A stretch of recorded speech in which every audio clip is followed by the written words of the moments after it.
It was Christmas Eve. Are you two any help at all? I've been wandering around this mall for half a day. Are you going to give me an opinion, or should I just hang up? Liam grumbled, navigating another jewelry store in the heart of the city. He held up his phone, where the faces of Riley Thorne and Chloe Xia were squeezed into the screen. Even zoomed out, their two faces took up the entire frame. What do you mean, no help? Our taste is impeccable. Okay, brother-in-law, look to your left. Get off me, Chloe, you're squishing my face. Who's squishing you? Stop pinching me. I'll pinch you all I want. On the phone screen, the two perfect oval faces were now a chaotic mess as they started playfully slapping at each other. They couldn't help it. It was a rare treat for Liam to call them out of the blue after having been out of touch for over a month. The sight made Liam chuckle despite himself. He turned the phone's camera toward the display case next to him. All right, take a look at these. See anything good? The two of them leaned in, their faces practically pressed against their own screens. Just then, an icy voice cut through the air. Sir, I'm sorry, but this is a luxury boutique. Photography and video are not permitted. Liam looked up to see a sales associate with a name tag that read P17.She clipped to her collar. Her hair was pulled back in a severe ponytail, and her expression was stern. Oh, Liam said, taken aback. He offered a friendly smile. I'm just trying to pick out a gift for my wife. I don't know her style, so I asked some friends to help me choose. P17.She's eyes flickered to the two cute girls crammed onto Liam's phone screen, and her expression immediately hardened. He has a wife, but he's still got this many female friends. Her preconceived notions soured her tone. She shook her head again. Sir, regardless of the reason, photography is not allowed. Please put your phone away and cooperate with our store policy. She said it like she was escorting a prisoner. Liam's brow furrowed slightly. Before he could respond, he heard Riley's indignant shriek from his earbuds. Brother-in-law, what store is this? How dare they talk to you like that? Shit, Sienna Shaw is a gold car VIP there. I'm calling the manager right now. Liam glanced up, angling the phone toward the sign above the entrance. The name Swarovski was reflected on the screen. Riley exploded. Sienna is a gold VIP member there, and they have a nerve to talk to you like that. The nerve. Brother-in-law, you're the one downtown, right? I'm calling their manager this second. Chloe nodded vigorously, fanning the flames. Exactly. It's not like you aren't a customer. You even explained why. Why are they so nasty? Get you? Riley. On the screen, Riley was already dialing on her own phone. No, wait, you don't have to. Liam began, but Riley moved too fast for him to finish. Hello, is this the Swarovski in downtown Manhattan? Yes, this is Sienna Shaw. Don't give me any of that nonsense. Let me tell you something. The man in your store right now, wearing earbuds, is my brother-in-law, Liam. Get over there and take care of him now. Hanging up, Riley's face was flushed with anger. Okay, brother-in-law, I told her. Seriously, what kind of business are they running? They treat customers like dirt unless you flash some status. In the store, Liam saw several women rush out from a back office area. Seeing as the store was still bustling with customers, Liam's mouth twitched. Riley, I was just trying to buy a gift. Buy it. Put it on my card. I got a huge store credit from promotion I did with them. Buy whatever you want, brother-in-law. Riley declared with a grand wave of her hand, earning a round of applause from Chloe. Liam was speechless. Sir, my sincerest apologies. This employee is new, still in her probationary period. She spoke out of turn. She didn't realize. Please forgive us. The women who had rushed over were led by one with a store manager name tag. She was bowing almost subserviently to Liam. The staff behind her brought water and handed him a hot towel, all of them smiling and nodding at him. The scene made P17.She freeze, realizing she'd just messed with a major client. She quickly tried to defend herself. Manager, that's not it. I was just reminding him not to film in the store. You told us we weren't allowed to be photographed or recorded. It was a clever, if desperate, move, shifting the blame to her superior. Liam could hear how wrong it sounded. As expected, the manager blew up, scolding her right in front of Liam. When did I ever say you couldn't take pictures? I told you to watch out for people trying to do live streams. This is our guest, a guest of a gold car VIP. Who gave you permission to speak to him like that? She turned back to Liam, afraid he might feel awkward, and made a welcoming gesture toward the private viewing area. Mr. Lynn, please, this way. Let me know what you're looking for, and I will personally assist you. Liam nodded, not sparing Tina another glance as he walked away. He had only taken a few steps when he heard the manager's voice behind him. Pack your things and go. You don't need to come back. Her voice was mixed with Tina's faint protests, but it had nothing to do with him.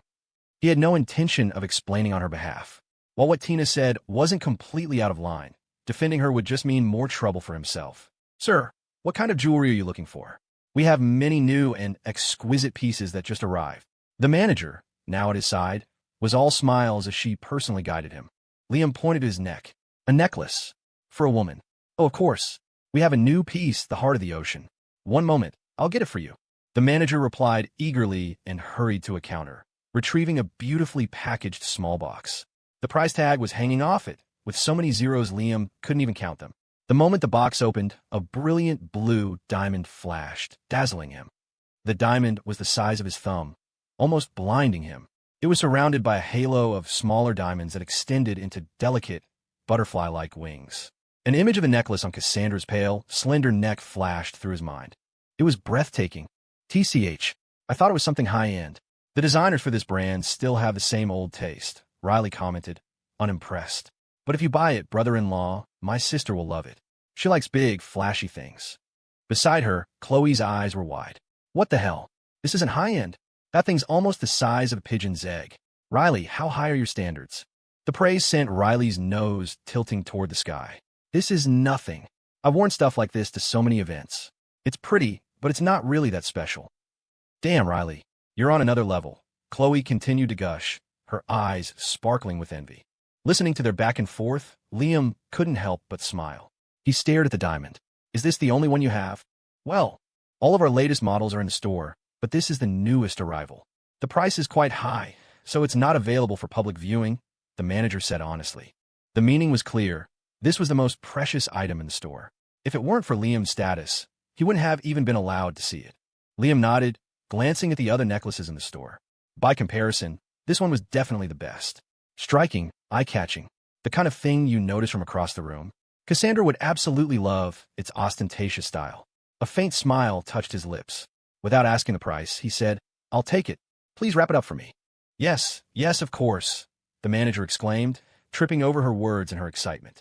She immediately waved over a dozen sales associates, who all swarmed around to package the gift for Liam. Of course, Liam had money now. This was a gift for Cassandra, a token of his feelings. There was no way he was going to use the money from Sienna Shaw's account, let alone the card Riley had offered. He added, please use this card. Don't touch Sienna Shaw's account. Absolutely. Sienna Shaw had said he was her brother-in-law. They were family, which meant they were all rich. The manager practically dropped to one knee to accept the card from Liam, adding with a smile, Sir, if you'll wait just a moment. We have fruit platters, and there's a private lounge with a massage area in the back. If you need anything, just let us know. It wasn't Liam's first time shopping, but it was his first time shopping with this kind of status. All this for buying one luxury item? A massage? He glanced around at the dozen or so associates, all looking at him with the eager anticipation of a royal court, and his mouth twitched. He quickly waved his hand. No, that's not necessary. Just wrap it up as quickly as you can. Right away. A few moments later, a notification popped up on Liam's phone. A charge for $8 million. He nearly fell out of his chair.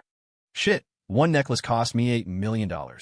He looked up at the fawning expressions on the staff's faces, and a cold sweat broke out on his forehead. He finally understood why the service was so good, dropping $8 million without blinking. If this were his old self, he'd be worshipping a customer like that as a god. He realized that he hadn't even been with Cassandra that long, and of the $30 million he'd painstakingly acquired, $10 million was already gone. The duty of being a kept husband was just beginning. The kids weren't even born yet. At this rate, his $30 million would be gone before they turned one. He really needed to talk to Caleb Thorne about getting some work. This little bit of cash wasn't even enough to plug the gaps between his teeth. Sir, it's all packaged. I've also upgraded you to our highest VIP status. Here is your gold card, with all your information registered. Along with the beautifully wrapped gift box, the manager presented Liam with a gold card. He didn't even need to meet a spending minimum. Buying one necklace got him a free membership. Liam just smiled and nodded, taking the card. The manager continued, Sir, shall we arrange a car to take you home? Of course, it was a pointless question. Who spends $8 million on a necklace, but doesn't have a car? But she had to ask. It was Liam's first time here, and they had nearly botched it, almost losing a massive client. At this point, the manager was ready to have him carried out on a sedan chair. No, that's fine. I drove, Liam said, waving his hand. As he walked out, the store even sent 2 employees to escort him to the exit. The level of service was making his palms sweat. Brother-in-law, why are you so quiet? Did you buy it? Are you getting anything else? On the phone, Riley's anxious voice broke the silence. Liam quickly unmuted his phone. I'm good. The mall is pretty loud, so I muted myself so I wouldn't bother you. Okay, well, call us if you need anything. Chloe's class is over, so we're both free, Riley said cheerfully. Chloe nodded at the camera. Liam wiped a bead of sweat from his brow, looking back at the smiling Swarovski employees. He didn't know whether to thank Riley or be exasperated. It wasn't until he was in the elevator and the two employees bowed deeply as the doors closed that he finally breathed a sigh of relief. He went down to the first floor apparel section and saw racks of clothes on sale everywhere. After wandering around, he finally stopped at a cart piled high with socks, marked $9.99. Since it was Christmas, most of them were red with dark green stripes, full of holiday spirit. Liam picked one out and went to pay. Looking at the receipt, $4.99, he almost laughed. Using $8.99 sock to wrap an $8 million diamond. There was something hilarious about that. Liam pressed his lips together, holding the bag, and headed for the underground parking garage. As the elevator doors opened, he heard the sound of crying and someone offering comfort not far from his parking spot. Tina, your manager was being completely unreasonable. It wasn't your fault. Don't cry. It's just a job. You can always find another one. The voice sounded familiar. Liam frowned, peering around the front of his car. He saw a young man in a gray jacket patting Tina.She's shoulder comfortingly. The guy looked oddly familiar. What are you looking at? Brother-in-law.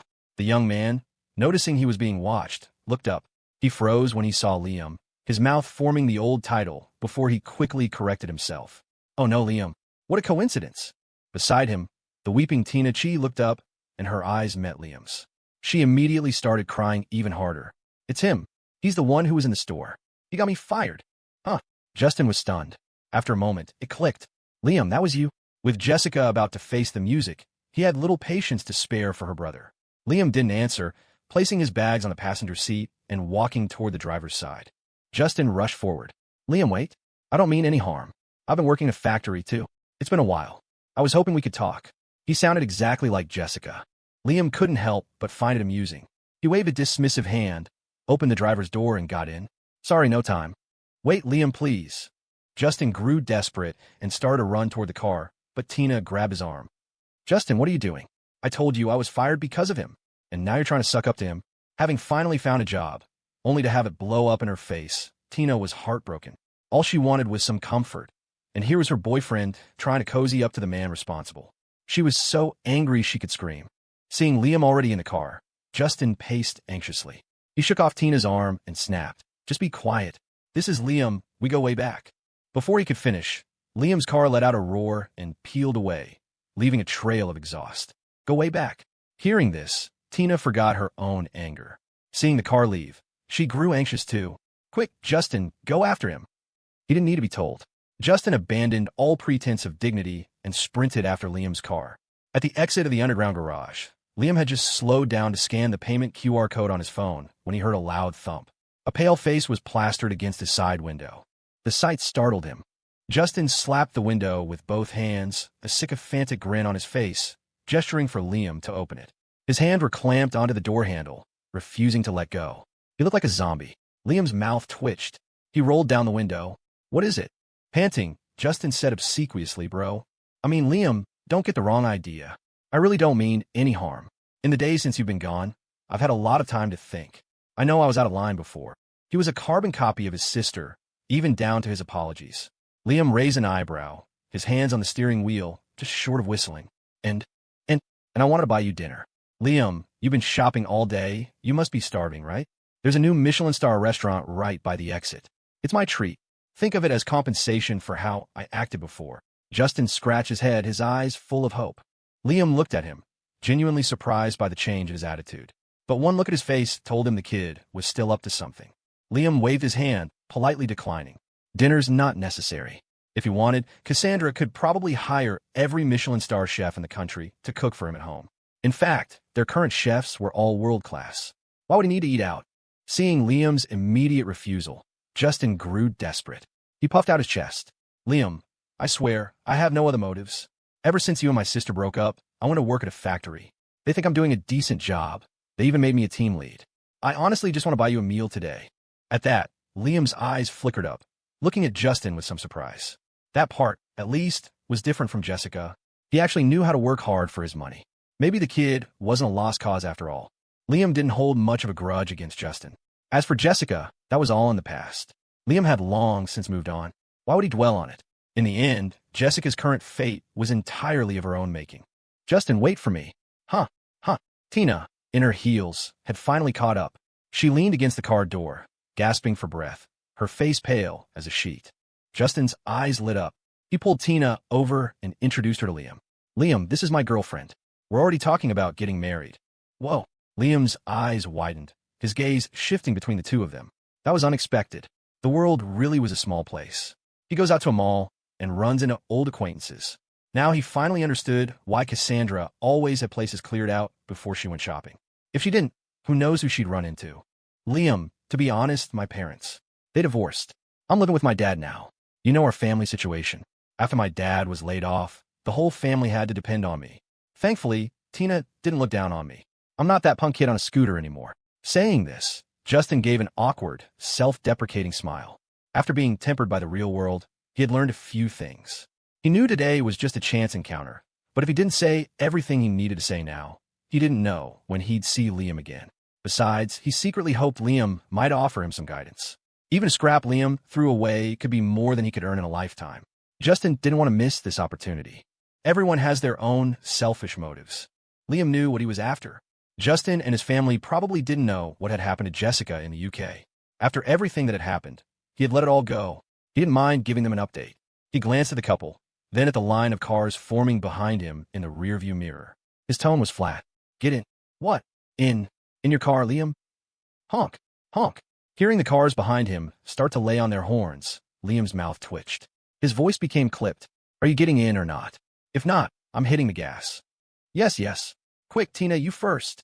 Justin nodded like a woodpecker, yanking open the back door and ushering her in. Tina quickly complied, ducking into the back seat. Liam was only driving a Porsche, the cheapest car in the garage Cassandra had prepared for him at Maplewood Manor. But for Justin, who hadn't been in a luxury car for a long time, the excitement was palpable. He looked like a country boy who'd just arrived in the big city, his face a mask of thrilled awe. Tina also sat primly in the back, constantly smoothing her skirt, trying to take up as little space as possible. Driving, Liam caught their timid expressions in the rearview mirror and raised an eyebrow. The car soon arrived in front of the Michelin star restaurant. Liam parked and led them inside. A waiter greeted them with a smile. Justin stepped in front of Liam and told the waiter, a private room, and preferably one with a good view. Liam, whatever you want to eat today, it's on me, Justin said with a sheepish grin, his hand unconsciously patting his pocket. Liam saw right through him, but just gave a small smile and followed the waiter to the private room. The menu was handed to Liam. As he flipped through it, he heard Justin and Tina whispering beside him. Justin, didn't you say that money was for our baby fund? Why are you using it now? Shoot, keep your voice down. It was hard enough to get him here. Don't you dare scare him off. Noticing Liam's sideways glance, they both fell silent, identical embarrassed smiles plastered on their faces. Liam almost laughed out loud at the sight. He raised an eyebrow and pointed at the menu. We'll have one of everything. Every single dish. I feel like trying something new today. Right away. This was a major client. The waiter smiled and nodded eagerly. The portions at a Michelin star restaurant were tiny. Even if they ordered everything on the menu, it probably wouldn't be enough to fill them up, so there was no worry about waste. However, the moment they heard one of everything, Justin's face went white. Beside him, Tina was also pale, her mouth open but unable to speak. Like he was teasing a monkey, Liam knew exactly what was going on. He watched them with a smile. What's wrong? I remember the portions here being small. For the three of us, I'm afraid it won't be enough, so I ordered everything. Why do you look so surprised? Justin swallowed hard, instinctively reaching for his phone. A strained smile was fixed on his face. No, Liam, that's not what we meant. We're here to treat you today. Eat and drink to your heart's content. Liam nodded, unable to hold back a smirk that stretched his lips. The waiter left with the menu. Now that the money was spent, the relationship had to be smoothed over. Justin seized the opportunity to start conversation. Liam, He ran a hand through his hair, trying to speak, but suddenly realized he'd said everything he had to say back in the garage. Knowing Liam wouldn't want to hear Jessica's name, he didn't dare bring her up. He stammered for a moment, unable to find the right words. Liam's eyes glinted. He picked up a glass and began wiping it with a cloth, his gaze fixed on Justin. You want to ask about your sister, don't you? The word don't was still on his lips when Liam's voice cut him off. Your sister somehow smuggled herself into the UK. She was involved in an attempted murder and has been arrested by their authorities. She should be sentenced soon. He recounted the events of the past few weeks, trying to recall the timeline. Justin was stunned for a moment, then sighed. Actually, Liam, I wasn't going to ask about her. Ever since you two broke up, my sister has been living in a fantasy world. She was obsessed with climbing the social ladder and took all our family's money. Later, when my mom confronted her, she was defiant. She ran off at some point, leaving behind a mountain of debt. My mom couldn't handle the pressure, so she filed for divorce. Luckily, my dad had a good friend who helped him get a job as a restaurant manager. Over the past few months, my dad and I have managed to pay off some of the debt. At least we're not borrowing money to pay off loans anymore. As he spoke, a world-weary and weathered look appeared on Justin's face. Liam hadn't seen it clearly in the dark garage, but now, in the bright light from the window, he could see the lines on Justin's face, the dark circles under his eyes suggesting many sleepless nights. Before, Liam never thought money could truly sustain a person, but now, the contrast was stark. He was 26 this year. Justin was only 22, but he looked older than Liam. Tina bit her lip, watching Liam's hands. With a surge of determination, she stood up. Liam, let me wipe that for you. What else could she do? The money was spent. She had to serve the man well. Liam raised an eyebrow and let Tina take over. He looked at Justin and said bluntly, "You don't hate me?" He was always direct, but this was clearly a meeting of old enemies. Tina's hand trembled, and she nearly dropped the glass. Justin was taken aback for a second, then shook his head. How could I say I hate you? Liam, I used to think that with my parents and my sister, I could just coast through life. But after all this, I've figured it out. In the end, you can only rely on yourself. Besides, I'm not a kid anymore. It's time I started earning a living and providing for a family, right? He never expected Justin to be so articulate about these life lessons. Some things, you just have to experience for yourself. There was a saying, wasn't there? An educational feedback loop. In that moment, it was perfectly demonstrated by Justin. The food arrived quickly. Justin poured Liam a cup of tea. Liam, I won't say much more. You drove today, so you can't drink. I'll use this tea as a substitute and toast to you. Beside him, Tina also raised her cup, hesitating whether she should clink glasses. Liam smiled and gestured with his hand, then drained his cup in one go. In Justin's eyes, that cup of tea wiped the slate clean. For the rest of the meal, no one spoke. They ate seriously, especially Tina and Justin. Though they were reserved, they made sure to try a bite of every dish, even if it was just a taste. After all, for them, a meal at a world-renowned Michelin star restaurant was something they'd have to save up for a year and a half to afford. They had no idea when they'd get another chance. By the time the meal was over, Justin still hadn't found the right opportunity to ask Liam for guidance. Seeing Liam stand up to leave, he grew anxious. He shot to his feet, about to say something, but Liam held up a hand, stopping the words on his lips. I've already paid the bill. Focus on building a good life with your girlfriend. That's more important than anything. With that, Liam turned and left without a backward glance. Justin stood frozen, watching Liam's back disappear through the door.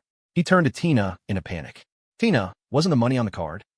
Tina was equally confused. It's all there. As they were checking their account balance, Tina suddenly realized. Wait, Justin. Liam was on his phone earlier. Do you think he paid online then? Before they could figure out, Tina's phone buzzed. Hello? Manager? Yes, What? As soon as she answered, Tina gasped, startling Justin so much he nearly knocked a bowl off the table. Okay, I understand. Don't worry. I'll do a great job. Watching Tina nod enthusiastically, her eyes sparkling as she hung up, Justin grabbed her arm. Tina, what's going on? It was my manager, Tina said, putting down her phone. She said I can come back to work. She told me not to be late tomorrow. What?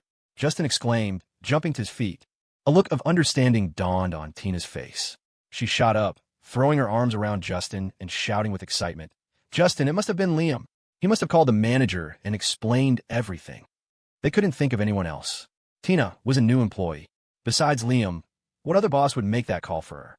Overcome with excitement, Justin's mind flashed back to Liam's parting words. Focus on building a good life. That's more important than anything. He was right. What was the point of all those pointless daydreams? Just live a solid, down-to-earth life. Even if it wasn't a life of luxury, it would have its own small moments of beauty, wouldn't it? Liam is such a good person. I was wrong about him before. Justin, do you have his number? You should call him and thank him for us. Tina urged, her voice full of urgency. Justin just smiled and shook his head. He didn't have Liam's number. Even if he had asked for it, Liam probably wouldn't have given it to him. But everything that had happened was drawing to a close today. A contact number didn't seem so important anymore. He gripped his phone tightly and hugged Tina. It's okay. Liam doesn't need our thanks. The best way we can thank him is by living our own lives well. Life doesn't let down those who strive to better themselves. Gripping the steering wheel, Liam turned off his Bluetooth headset, glancing at the disconnected call to the Swarovski manager on his screen. A small smile played on his lips. It was a small favor. Besides, a young man who had seen the error of his ways deserved a good life. Ring, ring, ring. His phone rang again. Liam tapped the screen to answer. Cassandra's pouting voice came through the headset. Liam, when are you coming back? I'm hungry. He couldn't help but smile. If you're hungry, you should eat. Have a chef make you something. Or if there's something you're craving, I'm still on the road. I can pick it up for you. I don't want to. Cassandra's stubborn voice replied. I don't want to eat by myself. I want you to eat with me. I can't eat without you. Such a perfectly Sundara little tyrant. Liam laughed out loud, his voice softening. All right. I'll hurry. Can't let my big baby and my little babies go hungry. Okay, I'll wait for you. Deal. The days flew by, too fast to count on his fingers. It was the night before Christmas Eve. Early in the morning, Liam was woken by a phone call. Groggy, he answered. Princess Anna's voice came from the other end. Liam, are you two still at the Stanton estate? Liam was instantly awake. He pushed himself up, glancing at the still sleeping Cassandra beside him. He carefully tucked her in, slipped out of bed, and went into the bathroom. Princess Anna, is something wrong? Not really. Tonight is Christmas Eve, and the royal family is hosting a banquet. I was thinking, if you have time, you could come. We could all celebrate together as a family. Anna's voice was gentle, full of hope, but not demanding. Liam smiled and declined. We're not staying there at the moment. Maybe some other time. The unspoken message was clear. Next time. And who knew when that would be? As if she had expected the refusal, Anna sighed. Liam, Father really misses you. He feels terrible about what happened before. Now that my sister is going through the legal process, you're the only one he really cares about. Every word was a plea. For Western countries, Christmas was the most important holiday. For the royal family, the Christmas banquet was a grand affair. Naturally, at such a crucial time, Lord Charles's longing for his family was at its peak. With Liam, Chloe, Carol, and Cassandra all gone, he was feeling down. Liam understood what she meant, but he couldn't be bothered to get into it. There wasn't much of an emotional connection there, so why waste brain power on it? He said lightly, We've already returned to the U.S. Cassandra is pregnant now, so it's not good for her to be traveling back and forth. Princess Anna, could you please pass on my holiday wishes to Lord Charles? Wish him a Merry Christmas. Pregnant? Anna gasped. Cassandra's pregnant? Since when? Not too long ago. Dr. Aiden was with us for the checkup, Liam said with a smile. He mentioned Dr. Aiden on purpose to make his new allegiance clear. Before, Aiden had cared about his standing with the royal family. But ever since he got together with Evelyn Reed, he wasn't so concerned. Now, he was almost always by Evelyn's side, supposedly on vacation, but everyone knew what was really going on. Anna, however, was focused on the bigger news. Her voice was filled with excitement. Cassandra's pregnant. That's wonderful news. Liam, why didn't you tell us sooner? Your grandfather and I haven't even prepared a gift. The thought is what counts, Liam said, not worried about it. He glanced at the frosted glass of the bathroom door and saw a shadow moving on the bed. Princess Anna, I have to go now. Cassandra's waking up. We can talk again later. Wait. Anna's words were cut off by the dial tone. She gripped her phone and hurried to Lord Charles's study. Charles was choosing his suit for the evening's banquet. Seeing Anna enter, he looked at her with anticipation. Are they coming? He didn't even have to say their names. Anna knew who he meant. Facing her father's hopeful gaze, she sighed and gently shook her head. No, Liam and the others have returned to the U.S. Returned to the U.S.? When? Charles froze, his hand still on his suit. They said they went back a while ago. Anna replied. Seeing the disappointment in her father's eyes, she quickly perked up, her voice full of cheer. But Dad, speaking of which, I have some good news for you. Charles didn't even look up, his attention already back on his clothes. Unless Liam and Chloe were coming back, no news, no matter how great, was good news to him. His eyes were downcast, his mind clearly elsewhere. But Anna's next words made him freeze in place. Liam said Cassandra is pregnant. They went back to the States, so she could rest and be comfortable. That's why they can't fly back. Instantly, Charles's head shot up, his eyes wide. What? What did you just say? He tossed the priceless suit aside, rushed to Anna, and grabbed her by the shoulders, his face a mask of disbelief. The grip on Anna's shoulders was painful, but in that moment, joy overshadowed everything. Seeing her father so excited mirrored her own reaction when she first heard the news. It's true, Anna affirmed, nodding forcefully. Dad, I was just as surprised when I heard. I asked again, and Liam said she got pregnant a while ago. Since both of them grew up in the U.S., it makes sense for her to be there while she's pregnant, so she doesn't have to travel so much. Anna even added a reasonable explanation. That's wonderful. So that's why. The earlier gloom vanished, replaced by pure elation. Charles balled his hand into a fist and slapped it into his other palm. Quick, quick, get the jet ready. I'm going to see them now. He was already heading for the door. Anna quickly stopped him, smiling. Dad, you're so excited you're not thinking straight. We have the banquet tonight. You're the host. You have to be there. Oh, right. I almost forgot. Charles smacked himself on the forehead, annoyed. Damn it. Everything is happening at once. He looked at Anna. All right, Anna, you go. Go on my behalf and see how the kids are doing. No, that won't work either. Several ministers are attending today. You can't leave. Watching her father act like a happy child, Anna couldn't help but smile. She offered a solution. Dad, Cassandra's grandparents are still here, aren't they? Why don't you give them a call? If you have any gifts you want to send, you can give them to them. The idea struck him like lightning. Yes, of course. He immediately picked up his phone to dial, then looked at Anna. What do you think we should give them? The Thorne family probably doesn't need anything. We don't know the baby's gender, otherwise we could get something specific. Anna mused, tapping her chin. Charles frowned, thinking for a moment. What about giving the baby that island to the south as a gift? Wasn't it being developed into a tourist destination? The children will have a place to go play when they're older. Anna was stunned, her mind racing. Dad, are you talking about Stellamar Island? Yes. I remember the development plan was to build a resort there. Okay, Anna nodded. With the decision made, Charles eagerly dialed Theodore Thorne's number. To his surprise, it seemed Theodore was also just learning about Cassandra's pregnancy. Hearing Theodore and Lucinda's exclamations of joy on the other end, Charles's face lit up with smug satisfaction. He thought he was the last to know, but it turned out these two old folks were even further behind. TCH, and here I thought you two already knew, Charles said with a sly, triumphant tone. Theodore was momentarily embarrassed. Then, spurred by a touch of jealousy, he put on a stern face. We knew a long time ago. We just didn't feel like telling you. Oh, sure you did. You old goat. Still try to pull that one. If I hadn't called you, you wouldn't have known a thing. Charles was gloating. Watching the two old men secretly compete, Anna could only shake her head. The older they got, the more they acted like children. All right, well, Lucinda and I are getting ready to leave. You just enjoy your fancy banquet, old friend. We'll be seeing the children soon. Theodore huffed, practically stroking his beard in triumph. Charles's smugness evaporated, replaced by a sour feeling in his stomach. He snorted into the phone. Not so fast, you old coot. Come by my place first. I have some gift for you to take back for me to Liam and the others. Theodore paused. You prepare gifts? Of course. I'm going to be a great-grandfather. How can I not prepare something for the children? Hearing that Theodore hadn't thought of this, Charles was smug once again. You're a great-grandfather? Well, I'm Cassandra's great-grandfather. All right, just hurry up and come over. I'll be waiting for you in my study, Charles said with a wide grin. As the call ended, Theodore looked at Lucinda, who was already surrounded by luggage, ready to go. He clicked his tongue. Lucinda, don't pack so much. They have everything over there. We have to make a stop at the royal residence first. Lucinda was confused. What for? That old fool Charles has gifts for Liam and Cassandra.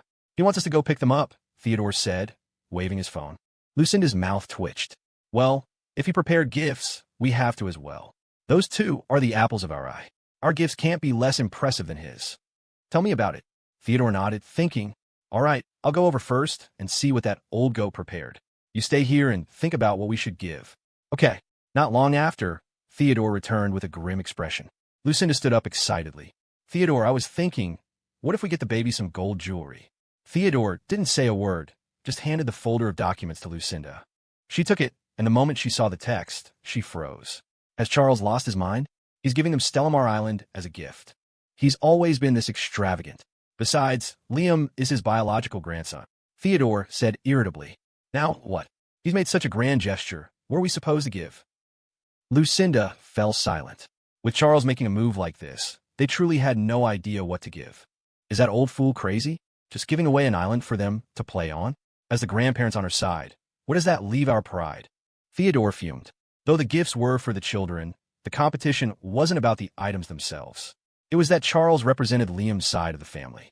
As Americans with some traditional values, They believed the bride's family should provide a substantial dowry to ensure she wouldn't be mistreated by her in-laws. Even though the two of them had lived in the UK for a long time and seen the world, the ideas they grew up with were hard to shake. Lucinda looked at the contract, then back at Theodore. Honey, what if I take out my ancestral emerald? That can't compare to an entire island. Theodore shook his head. What matters is that the children are happy. How many times do you think Liam and Cassandra will actually go play on that island? It's just a gift, a gesture. It's the thought that counts, Lucinda reasoned.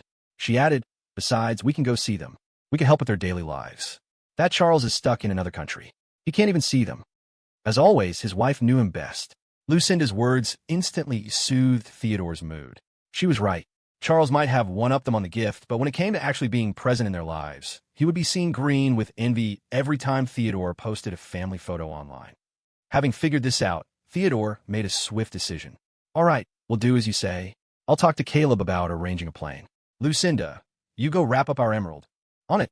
As Christmas approached, Maplewood Manor was a flurry of activity.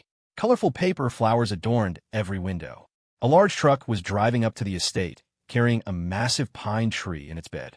A crane was already in position on the grounds, waiting for the truck to stop so it could lift the tree and plant it in the soil. Rich people really are different. They need a perfect tree, even for Christmas. The truck driver parked, saw the crane begin to operate, and with nothing else to do, pulled out a pack of cigarettes. He lit one and sat on the grass, enjoying the view while he smoked. You're telling me, if I hadn't come here today, I never would have known they built a manor here.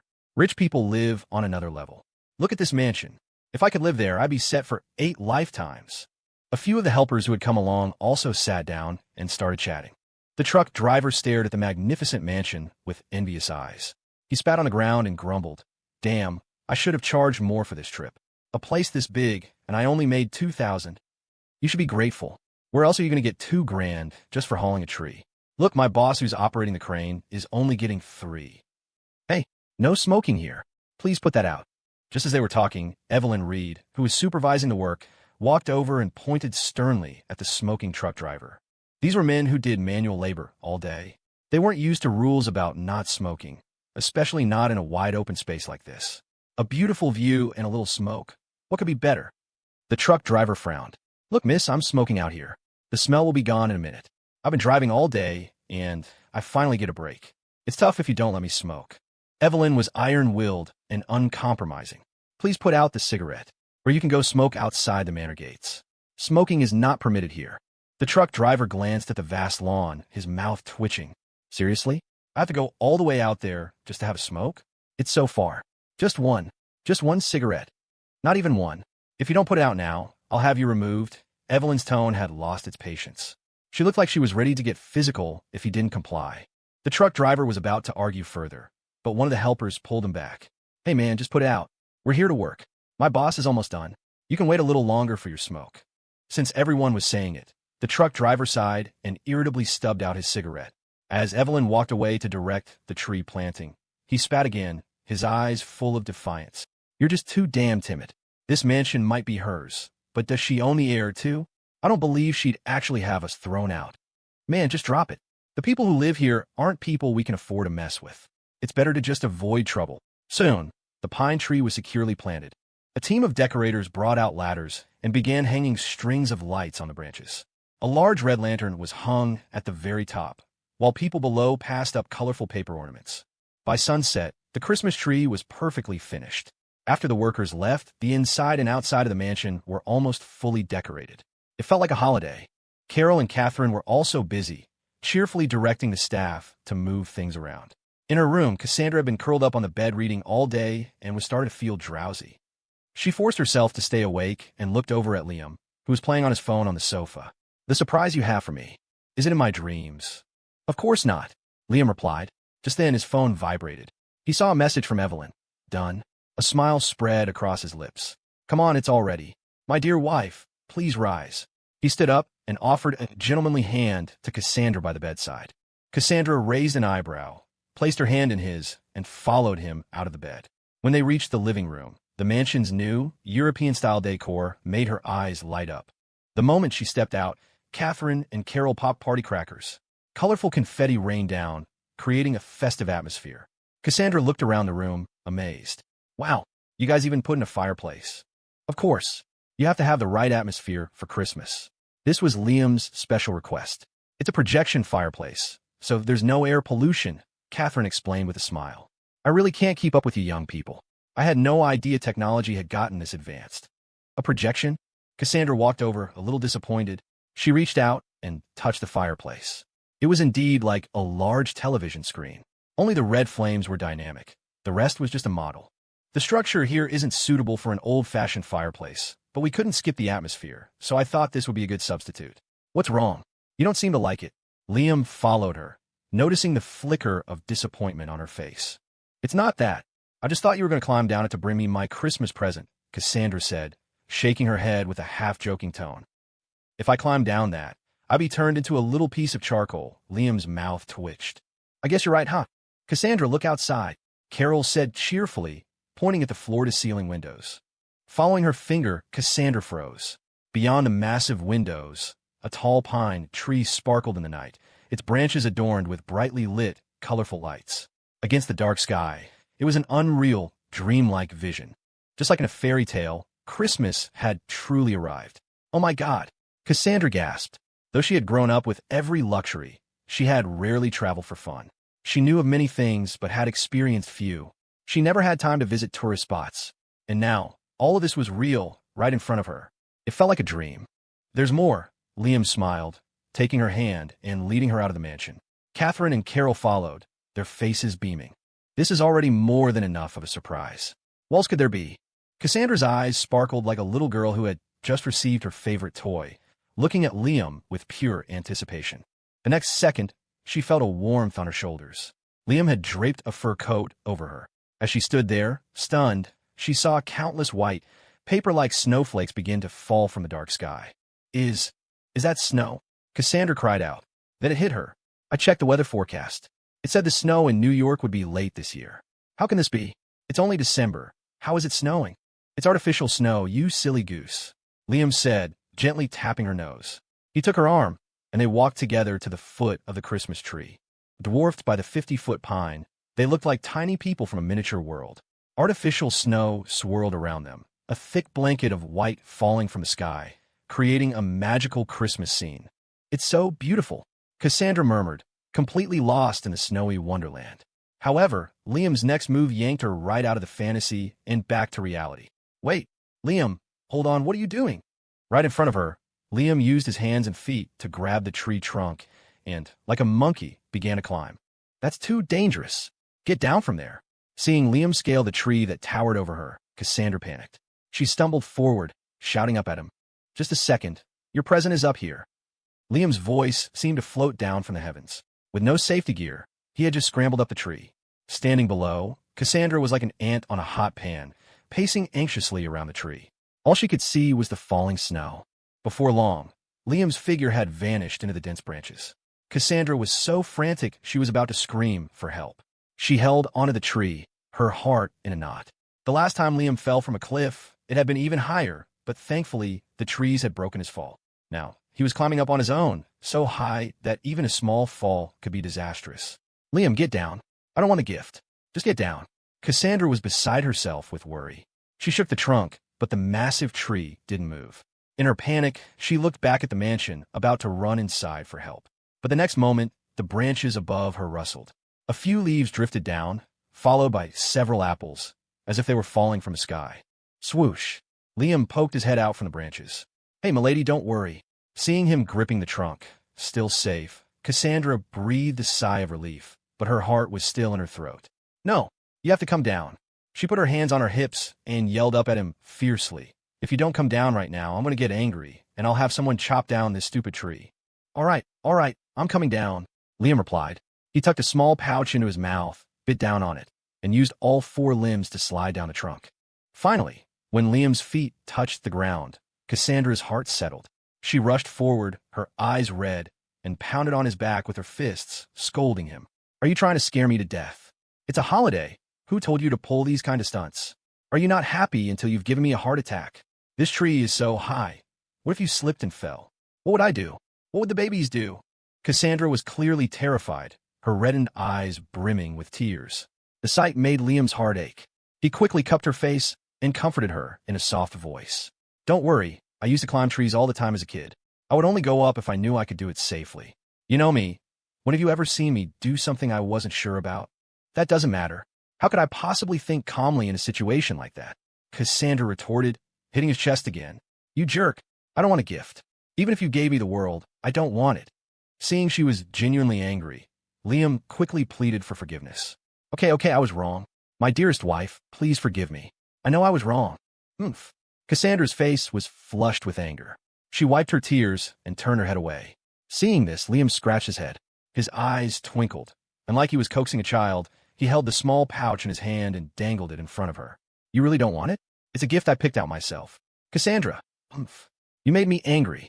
I don't want it. Liam blinked. Really? But it's something a certain someone loves the most. I don't have a favorite thing. No means no. Liam's eyes flickered, his voice dropping a few degrees, laced with disappointment. Oh, so you don't have a favorite thing. I guess I was just being sentimental. Hearing this, Cassandra's resolve crumbled. She spun back around, snatched the small pouch from Liam's hand, and grumbled as she opened it. You jerk, you just love to bully me. Her cheeks were flushed a rosy pink against her fair skin, like perfect little cherries. The heavy snow swirled around them, turning the scene into something straight out of fairy tale. Liam suddenly thought his impromptu idea for artificial snow was a stroke of genius. Huh, what's this? As Cassandra carefully opened the pouch, she saw a pattern of red and green stripes inside, her face a mask of confusion. Liam smiled. Take it out and see. Puzzled, Cassandra pinched the fabric between two fingers and slowly pulled it out. When the object was fully revealed, her mouth twitched. Inside the red, gold-trimmed pouch was a red and green striped sock. Liam, don't tell me your gift to me is a sock. Cassandra's expression was a mixture of disbelief and exasperation. It was hard enough to believe that such a beautiful pouch contained a single sock, but it was even harder to believe that he had just risked his life climbing a tree for it. Of course not, Liam exclaimed, a wide grin on his face. Look inside the sock. Santa Claus always puts presents in stockings, right? Cassandra pouted and turned the sock upside down, shaking it over her palm. A blue diamond necklace fell out. In that moment, her emotions were on a roller coaster. The blue gemstone glittered under the lights of the Christmas tree, catching the light and sparkling brilliantly. Time seemed to stand still. Cassandra stared at the blue diamond for a long time. Then, she lifted her head, and with her free hand, she pulled open the collar of her coat, a look of pure arrogance on her face. Oomph. I guess it's acceptable. As a reward, you may have the honor of putting it on me. As you wish, my lady. Liam smiled, taking the necklace. He unclasped it and, with both hands, fastened it around Cassandra's slender neck. It was perfect. It fit her flamboyant personality. The heart of the ocean, as it was called, had a blue sapphire larger than a thumbnail. It rested against her pale skin, making her look even more radiant and stunning. All around them, the snow fell. On a nearby highway overpass, dozens of cars had pulled over, their drivers undoubtedly stunned by the sudden, magical snowfall over Maplewood Manor. Daddy, it's snowing. A small child in the crowd of onlookers danced with excitement, pointing at the snowflakes. A snowy day was always captivating. In a city with 4 distinct seasons, no one disliked the snow. Children lined the railings of the overpass, their arms outstretched, joyful smiles on their faces. Adults were busy taking pictures with their phones. The hashtag #FirstSnowNYC quickly shot to the top of the trending topics. People from all over the country expressed their envy, while some in other parts of New York City were confused. I thought they said it was getting colder, but that the first snow would be late this year. How is it only snowing in Midtown? We're in the next borough over. Why aren't we getting any? Life is so unfair. Why does it only snow in that one little spot? I want to see snow too. I give up. My life is hard enough, and now God is playing favorites and won't even let me see the snow.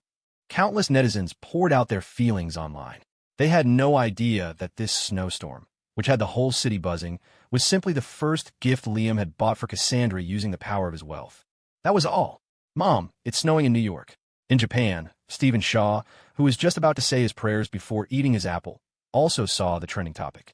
His eyes flickered as he looked at his sister, Sylvia, who sat silently in her wheelchair, her eyes dull and lifeless. He whispered to his mother, Wendy, when he was surprised. It's already snowing in New York this time of year. Due to global warming, the first snow in Japan had been coming later and later. The fact that New York was getting its first snow now caught her attention. Simon Shaw rubbed his arms and shivered. This weather is so unpredictable. Who knows? Maybe we'll get snow here in Vegas soon. Yeah, I used to go out with my friends when it snowed. I never thought I'd end up here, Stephen said, feeling a wave of nostalgia. On holidays, emotions that were usually suppressed tended to bubble to the surface. Wendy picked up her chopsticks, clasped her hands together, and smiled. All right, let's pray. After we pray, we can eat. This was a habit the Shaw family had developed after moving to Japan. They had never paid much attention to such things before, always thinking it was a waste of time. But after the great tragedy that befell their family, these habits emerged. Their daughter, Sylvia, had finally woken up after treatment. Although she was still as silent as before, at least she was awake. They believed that with time, the psychological trauma of her past would gradually fade. Now, their family was reunited. Being able to eat 3 meals a day together was the greatest happiness. They were about to start eating when Sylvia, who had been motionless, slowly turned her head. Her eyes were empty as she looked straight at Stephen. His stare sent a shiver down Stephen's spine. He stammered, "Siswa, what is it?" Sylvia's lips moved slightly. Her face was pale as she stared at him, unblinking, and spoke for the first time in what felt like an eternity. "Is it snowing?" It was the first sentence Sylvia had spoken since she woke up. Wendy covered her mouth in shock, looking at Simon, who was equally stunned. He shook his head frantically, signaling her not to speak. Overjoyed, Stephen quickly said, "Yes, sis." He took out his phone and held it in front of Sylvia, pointing at the screen. "Look, sis, it's snowing in New York. I think it's in the Midtown area. A lot of people are talking about it online right now." The image on the screen was reflected in Sylvia's eyes. Her lips moved slightly, and a flicker of life appeared in her once empty gaze. "New York," she whispered. Thinking she was interested in the snow, Stephen eagerly scrolled through the comments. "Look, sis, so many people are commenting, saying they want to see the snow. It must be really fun over there." Seeing Sylvia staring at the screen without another reaction, Simon cleared his throat. "Sylvia, if you want to see snow, you don't have to worry. It should be coming here soon. At this time of year, we should get snow within a couple of weeks." He was met with silence. Wendy nudged Simon with her elbow and leaned in to whisper, "Do you think Sylvia wants to go see it?" "I don't think so. What's so special about snow?" "We've had plenty of snow where we used to live," Simon said, confused. "Why not? These are the first words she's spoken to us since she woke up." "I don't care. If Sylvia wants to see the snow, you have to book us tickets. I'll go with her." Wendy's tone was resolute. Simon nodded silently. He knew they owed Sylvia too much, that they were the reason she had become like this. When he cleared her throat again, her expression serious. "Sylvia, do you want to go see the snow?" "If you want to go, your dad can book tickets, and we can go tomorrow. Mom will go with you to see the snow." Stephen immediately got excited. "Mom, I want to go too." "Get lost. Your mother is talking to your sister. Don't interrupt." Simon barked. Stephen's mouth twitched, and he sullenly returned to his food. "Sylvia," Wendy called again, her voice gentle. "What do you think? Mom will go with you to New York tomorrow? We haven't been on a trip in a long time. We could take a family vacation before the year ends." Simon nodded. "That's right. A trip before the new year. We can use the snow to wash away all the bad luck from this past year." Sylvia still didn't speak, her eyes fixed on the phone on the table. The screen showed the snowy scene in Midtown New York, with crowds of people on the overpass, their smiling faces turned up to the falling snow. With that, the decision was made. Simon booked tickets for the whole family that night, for a flight to New York the next morning. On Christmas Day, the snow was still falling. The artificial snowstorm would last for a whole week, but only in this specific area. Not all of Midtown was covered. Only the area around Maplewood Manor had falling snow, which was clearly visible from the nearby highway. As a result, many people drove over to see it. Coupled with the beautiful scenery of Maplewood Manor, they took photos and posed for pictures nearby. Naturally, many of them noticed the mansion itself. Why did they build a manor here? Maybe we should go ask if it's some kind of bed and breakfast. "I don't think so. It's not on my map." Maps can be wrong. Don't trust them too much. Maybe it's a new resort. Even if it is, it's probably not for people like us. Look at the construction. Even if they're taking guests, the price would be insane. The snow inside looks even heavier than out here. Maybe they're using artificial snow to attract business. Good point. Let's go check it out. There were plenty of sightseers, including some wealthy people who had come to see the view. A few of them, on a whim, went to the main gate. Without exception, they were all turned away. For a full hour, a steady stream of people came to inquire. The guards at the gate, exasperated, finally called Liam. Following his instructions, they put up a sign. "Private estate. No visitors. Although it deterred many, some curious onlookers took pictures of the Manor's entrance and posted them online. At first, the words Maplewood Manor didn't cause much of a stir. There were plenty of rich people on the internet, and who knew if this was real or fake. But soon, as netizens started speculating, someone dug up the truth. This isn't Liam's house, is it? This comment got over 100,000 likes and was pinned at the top of the trending topic. The comments section exploded. A path I had never considered. Oh my God, could this really be Liam's house? Liam, Maplewood Manor. That name. Could it be a gift from Liam's mysterious rich girlfriend? Holy crap, that's a huge move. A manor like that must cost hundreds of millions, right? My uncle did some renovation work there. He said there's a massive amusement park inside. The cost is way more than a few hundred million. An amusement park? What the? I really can't imagine the world of the rich. Factory guy, you've changed, crying face. While the outside world was in an uproar, and the legend of Liam was once again trending online, Liam himself had just woken up with Cassandra. He hadn't even looked at his phone and had no idea he had caused such a commotion. Inside the mansion at Maplewood Manor, the staff had been busy preparing lunch since early morning. Unlike usual, today's lunch was far more lavish. Roast turkey, Christmas salmon, gingerbread, Christmas pudding, crispy roast pork, sliced Christmas ham, and more. All the food had been delivered, and the staff and chefs were working nonstop. Liam and Cassandra came down to the living room after getting ready. The room was filled with all kinds of fresh flowers that had been delivered by truck at dawn. Besides the aroma of food, the villa was filled with the scent of flowers. Carol had been up early. Seeing Liam and Cassandra, she complained irritably, "I don't know what's going on, but it sounds like someone is setting off firecrackers outside. It's so noisy." Liam was surprised. He looked out at the vast lawn of the estate. "Can you hear it from this far away?" Carol grumbled, though not with any real malice. Liam glanced at the snowflakes falling from the bright, sunny sky, and his mouth twitched. He instantly understood. They're probably just excited because it's snowing here. Following his gaze, Cassandra's eyes flashed with understanding. "I suppose so. It is a beautiful view. Such a beautiful view," Liam added, picking up her train of thought as he gently stroked her hair. "It would be a shame if no one was here to appreciate it." "Who said no one's appreciating it? I love it. I'm here. I'm appreciating it." "How can you say no one's appreciating it?" Cassandra argued, her tone playfully defiant. When it came to expressing her love for Liam, she never missed an opportunity. A deep sense of contentment filled Liam's heart. He took her hand, and they began to walk. "Come on, let's head to the living room. Breakfast should be ready. Having just landed, Sylvia Shaw was pushed through the airport in a wheelchair by her mother, Wendy. Beside them, her father, Simon, and her brother, Stephen, trailed behind, laden with bags. The Shaw family was no longer as prosperous as they once were, but even a diminished lion is still a lion.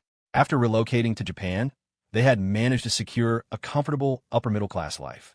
The sun shone brightly over the NYC airport, its rays beating down from a clear sky.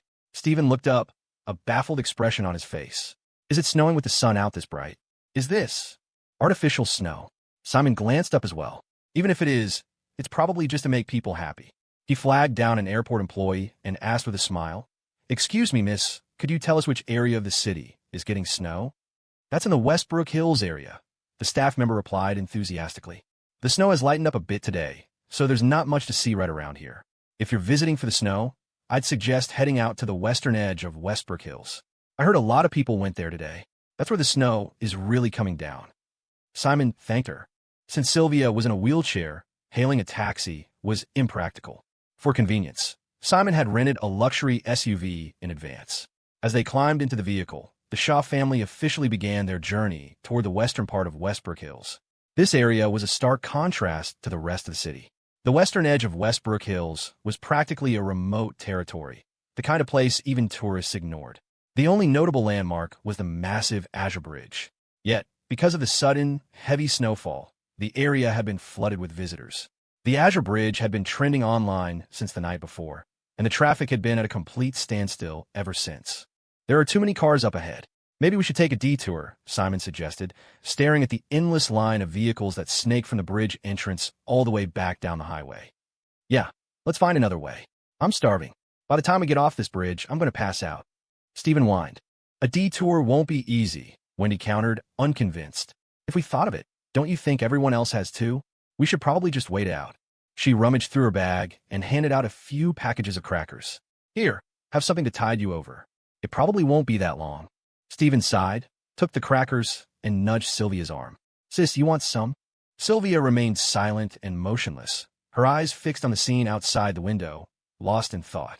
Feeling snubbed, Stephen scratched his head and started eating by himself. After a brief discussion, Simon ultimately decided against taking a detour. The reality, however, was far crueler than they had imagined. Normally, crossing the Azure Bridge took 20 minutes. Today, they were stuck for over 3 hours. The sides of the bridge were packed with pedestrians stopping to take pictures. They had left the airport at 8 a.m., and it wasn't until 11 a.m. that they finally made it across. The moment they were off the bridge, Stephen's stomach rumbled audibly. Mom, I can't take it anymore. I'm going to die of starvation, he yelled, his voice weak from hunger. Simon pursed his lips. Wendy, let's find a place to eat. We'll be fine, but Sylvia can't go hungry. At the mention of Sylvia, Wendy nodded frantically. Right. Simon, you look around. See if you can find a restaurant so we can get a bite to eat. But the Shaw family, visiting this part of the city for the first time, had no idea that once they crossed the bridge from the main metropolitan area, they were entering a largely undeveloped region. In this vast, empty space, they couldn't see a single building, let alone a restaurant. They were ill-prepared for their trip. After driving around the outskirts of Westbrook Hills for what felt like an eternity, they still hadn't found a suitable place to eat. This isn't working. We can go hungry, but Sylvia needs nutrition, Simon said, his voice laced with worry as he glanced at his precious daughter in the rearview mirror. Sylvia's lips were pressed into a thin line, pale from either hunger or something else. She leaned against the window, looking frail, almost lifeless. Wendy was frantically scanning a map on her phone, periodically looking up to survey their surroundings. A thick blanket of snow, having fallen through the night, covered the ground in a layer of frost. The deeper they drove into Westbrook Hills, the thicker the snow became, falling at a rate completely different from the rest of the city. The scenery was beautiful, but it didn't solve their hunger problem. A palpable sense of anxiety settled over the family. Suddenly, Stephen, who had been staring out the window, saw something in the distance. His eyes lit up. Mom, Dad, look. Is that a manor over there? A manor? Someone lives out here. Wendy was stunned. She quickly cross-referenced the location with her phone's map. But the map showed no buildings in the area. Wendy was baffled. This map must be wrong. How could someone not mark this? Simon stared at the structure, a faint smile on his lips. Maps are made by people, and anything made by people can be flawed. Let's go check it out. Okay. At this point, I'd be happy just to ask for a glass of water, Wendy agreed. It's my fault. I didn't do enough research. I never imagined it would be this desolate out here. As if they had found their final destination, the family's initial enthusiasm returned. The closer they got, the more people they saw taking pictures and videos. The Shaws started to feel more confident. If all these people were here, they must be in the right place. When the SUV finally pulled up in front of the manor's gate, Stephen saw the crowd of people taking pictures and grew excited. See? We definitely came to the right place. With this many people here, it's probably a rustic bed and breakfast or something. Wendy mused, a smile on her face. Staging a massive snowfall like this is one heck of a marketing tactic. She nudged her husband with her elbow. Simon, I'll go check it out first, see how much they charge. All right, you go ahead and see. We'll wait for you in the car, Simon said, nodding as he pulled the car over to the side of the road. Stephen couldn't wait and had already jumped out to look around. If not for the desolate drive to get here, he never would have imagined this many people gathered near a manor. There was even someone selling small fireworks from a pickup truck parked by the gate, strings of firecrackers hanging from the side. Seriously, they drag all this stuff out here to make a buck, but no one think to sell some snacks? Stephen grumbled. If his stomach wasn't growling so loudly, he might have been tempted to buy a firecracker to play with. Simon rolled down the window, and a blast of cold air instantly filled the car. He shivered, then said with a smile, It's not that easy, you know. Remember we were stuck on that bridge for over 3 hours? It takes time for vendors to get their supplies in. If not for the suddenness of the snowfall and how quickly they had arrived, the area would have been bustling with vendors. Still, with the number of people taking photos and the occasional pop of firecrackers, it was a lively scene. Simon hadn't felt this kind of bustling energy in a long time. Ever since Sylvia had come of age, they rarely took family trips together. It was a rare and precious moment for them all to be together, enjoying an outing. After a few minutes, Simon and Stephen saw Wendy storming back toward the car. She said nothing, just yanked open the door and got in. Simon and Stephen exchanged a confused look. Honey, what's wrong? Who upset you? It's that manor. Wendy fumed. They said it's a private residence and trespassers aren't welcome. I told them I'd pay for a bottle of water and something to eat, and they just threw me out. She complained angrily. Seriously, it's not like I wasn't going to pay. I would have paid more than market price, but they wouldn't even let me finish before telling me to leave. Hearing this, Stephen rolled up his sleeves. How dare they? Mom, you wait here. I'll go settle the score with them. Don't be ridiculous. Simon quickly stopped him. Dad, you're always like this. Just like before with the Tafts. We could have fought them, but you insisted on selling everything off and just bowing down to them. Now Mom's been humiliated like this, and you're still trying to be polite? They're walking all over us. Why are you always so meek? Stephen couldn't hold it in any longer. The anger that had been simmering for days finally boiled over. Simon frowned, his gaze sharp as he looked at his son. You two stay in the car. I'll go take a look. After a moment of thought, Simon opened the car door. Dad, I'm going with you. Safety in numbers. Stephen's interest was piqued, and he shouted his intention to join his father. Simon's voice was cold. Stop it. Wait in the car. I'm going to check out the situation first. He shut the door firmly. Stephen stuck his tongue out sheepishly and grumbled to his mother. Dad's unbelievable. All he knows is how to hide. If you don't like something, you fight. Why are there so many rules? Stephen. Winnie's voice was sharp, her expression serious. She turned to look at Stephen, then at the silent, pale-lipped Sylvia. Your father has almost never been wrong in his plans. Do you really not understand why he was in such a hurry to sell off our company's shares, even at a loss? Her gaze lingered on Sylvia. Stephen paused, and in that instant, understanding seemed to dawn on him. He looked from his mother to his sister and finally fell silent. He had gotten too used to their comfortable life these past few days and had almost forgotten. If it weren't for Liam, Sylvia would have been long gone. And back then, the Shaw family had been targeted by both the Thorns and the royal family. Arriving at the Manor gate, Simon stared at the name carved above it. One word, in particular, made him freeze: Maplewood. His heart lurched, and a terrifying thought, one that sent a cold sweat down his back, emerged. Could it be? He gritted his teeth and walked toward the security booth by the gate. The guards, having already turned away numerous people, were growing impatient. Seeing another person approach, a guard spoke harshly. This isn't a bed and breakfast or a resort. It's a private residence. We don't accept visitors. Please leave. Simon's heart sank. He cleared his throat and asked, I'm not here for that. I like to ask, who is the owner of this villa? Many people who came by had asked the same question. The guard knew that the place was trending online and that people were curious about the owner's identity. His expression remained stern. Don't ask what you're not supposed to. Please, just leave. As if he had expected this response, Simon bit his lip and asked abruptly, Is it the Lynn family? Is his name Liam Lynn?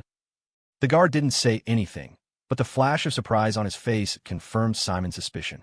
This was Liam's home. No, just go. If you want to see the snow, you could do it from outside. Don't come in, the guard said quickly, waving him away. Having gotten his answer, Simon said no more.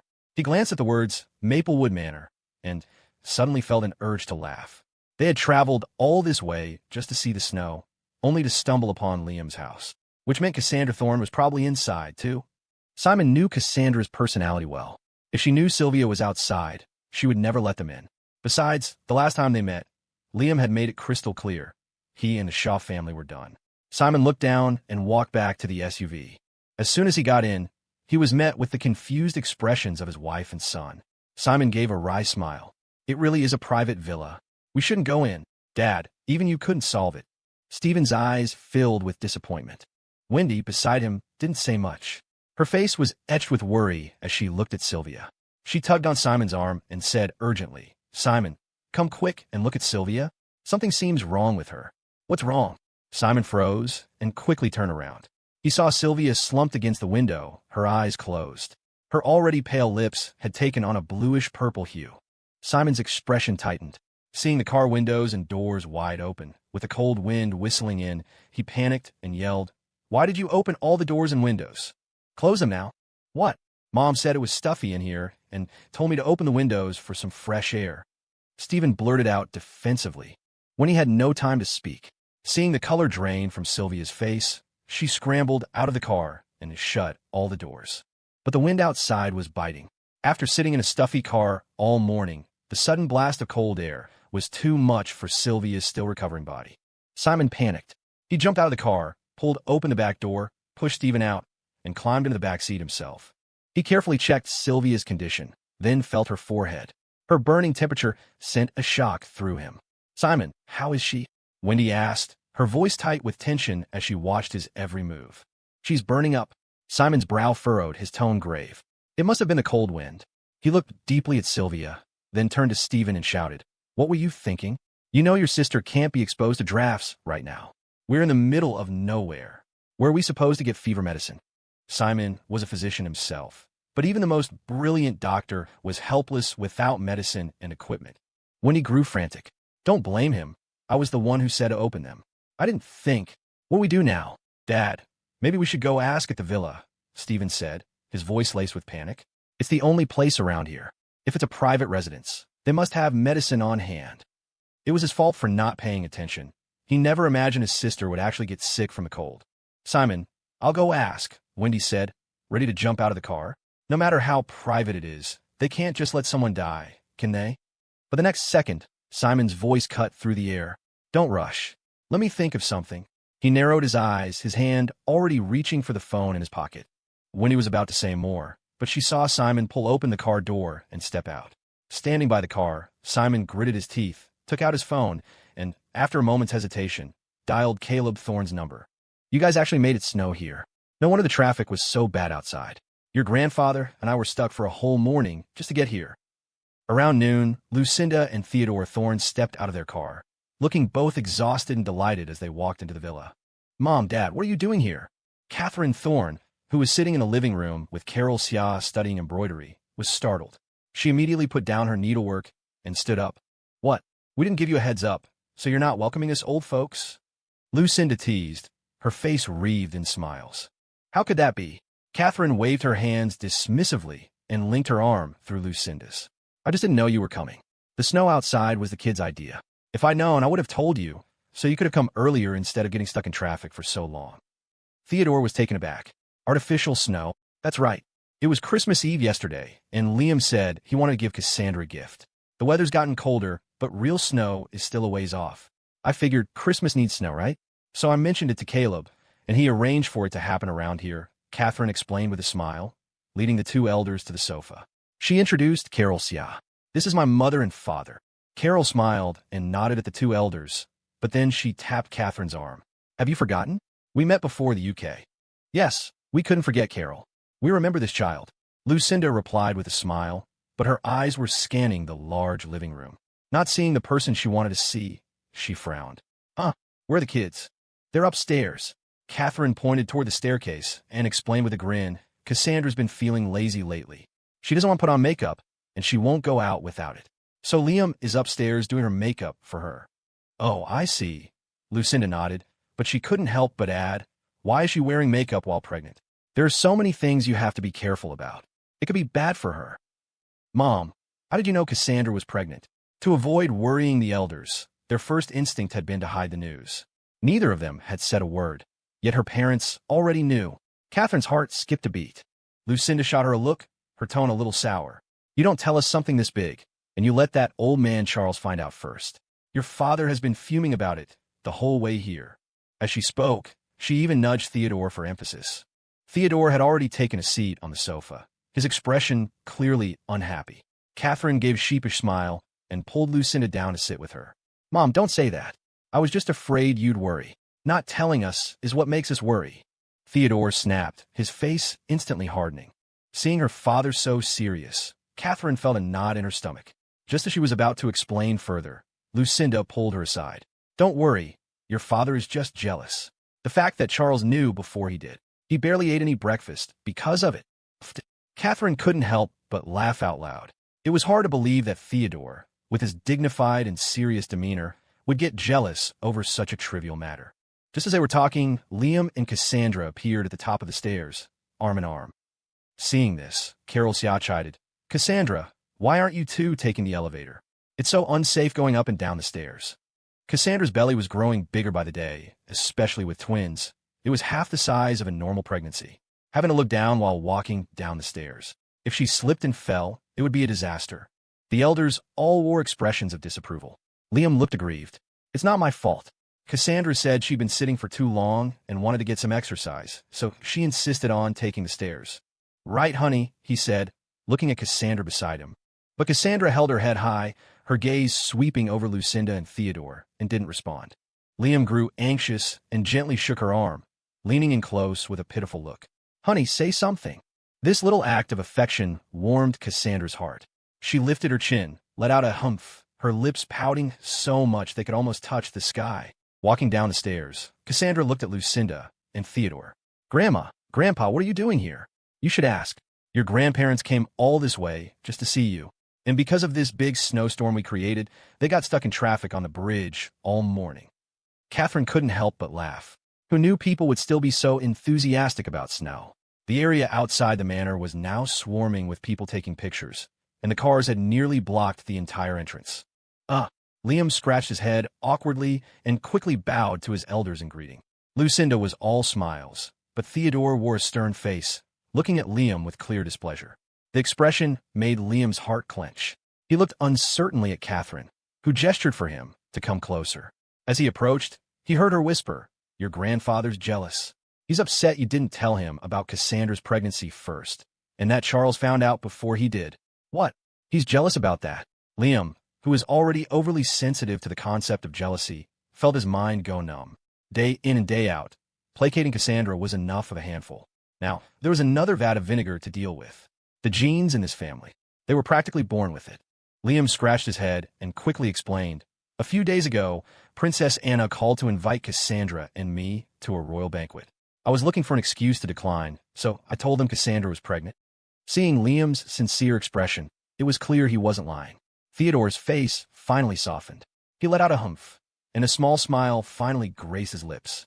"All right, Cassandra, we brought you a gift," Lucinda exclaimed, slapping her forehead as she took a gift box from her pocket. Liam had just helped Cassandra sit down on the sofa when he immediately stepped forward to receive it with both hands. When he opened it, a fist-sized emerald instantly sparkled, casting a brilliant green light. Liam's eyes widened. "Mom, isn't this the one you and Dad bought for your golden anniversary auction? Why are you just giving away to the kids?" Catherine exclaimed in astonishment. This emerald was Lucinda's absolute favorite. It was the one she and Theodore had bought at an auction for a record-breaking sum to celebrate their golden wedding anniversary. Lucinda talked about it constantly and even kept it in her bedside table while she slept. It symbolized their ever-growing love. For them to be giving it away now was a shock even to Catherine. Hearing this, Liam instantly understood the gem's true importance. It wasn't about its price, but its profound meaning. "Grandma, Grandpa, we can't accept this." After exchanging a glance with Cassandra, Liam closed the box and handed it back. Lucinda didn't take it. Beside her, Theodore spoke. "Take it. This gem was our golden anniversary gift. We're giving it to you now in the hope that you, too, will reach your golden anniversary." It was a gift laden with the hopes of their elders. Its monetary value was secondary. Hearing the words golden anniversary, Cassandra pursed her lips. She subconsciously tightened her grip on Liam's arm, inhaling his unique scent. "Accept it," she whispered. The lady of the house had spoken. How could he refuse? Liam nodded repeatedly and said with a smile, "Okay, we'll accept it then. Thank you, Grandpa and Grandma." Lucinda and Theodore finally nodded, satisfied. Liam picked up the gift bag from the floor, intending to place the emerald box inside, when he noticed an envelope.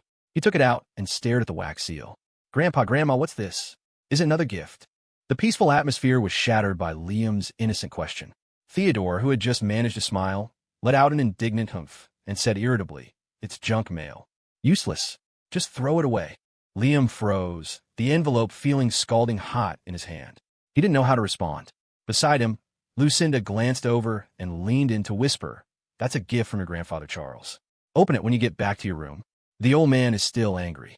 What kind of gift could make Theodore so furious? Liam didn't have time to ponder.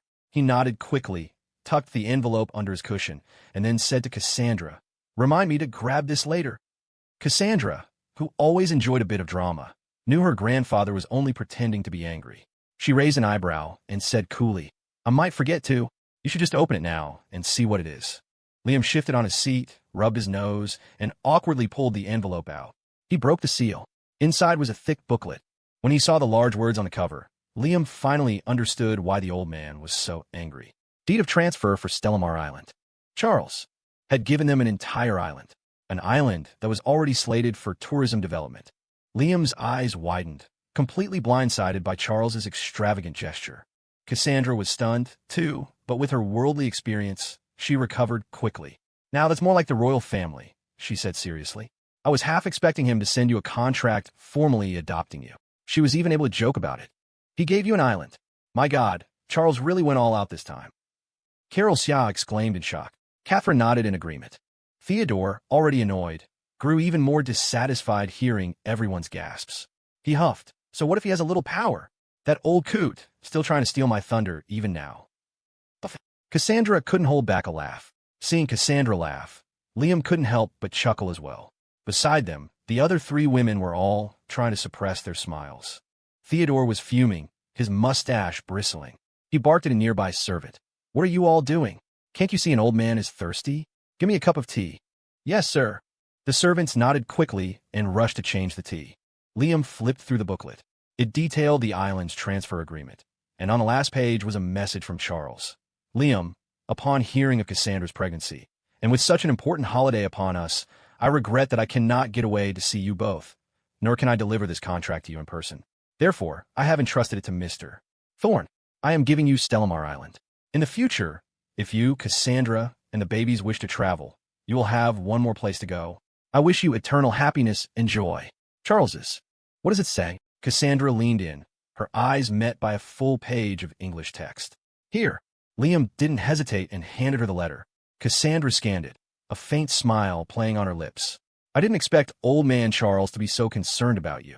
He's concerned about us, Liam corrected with a smile, slipping the booklet back into the envelope.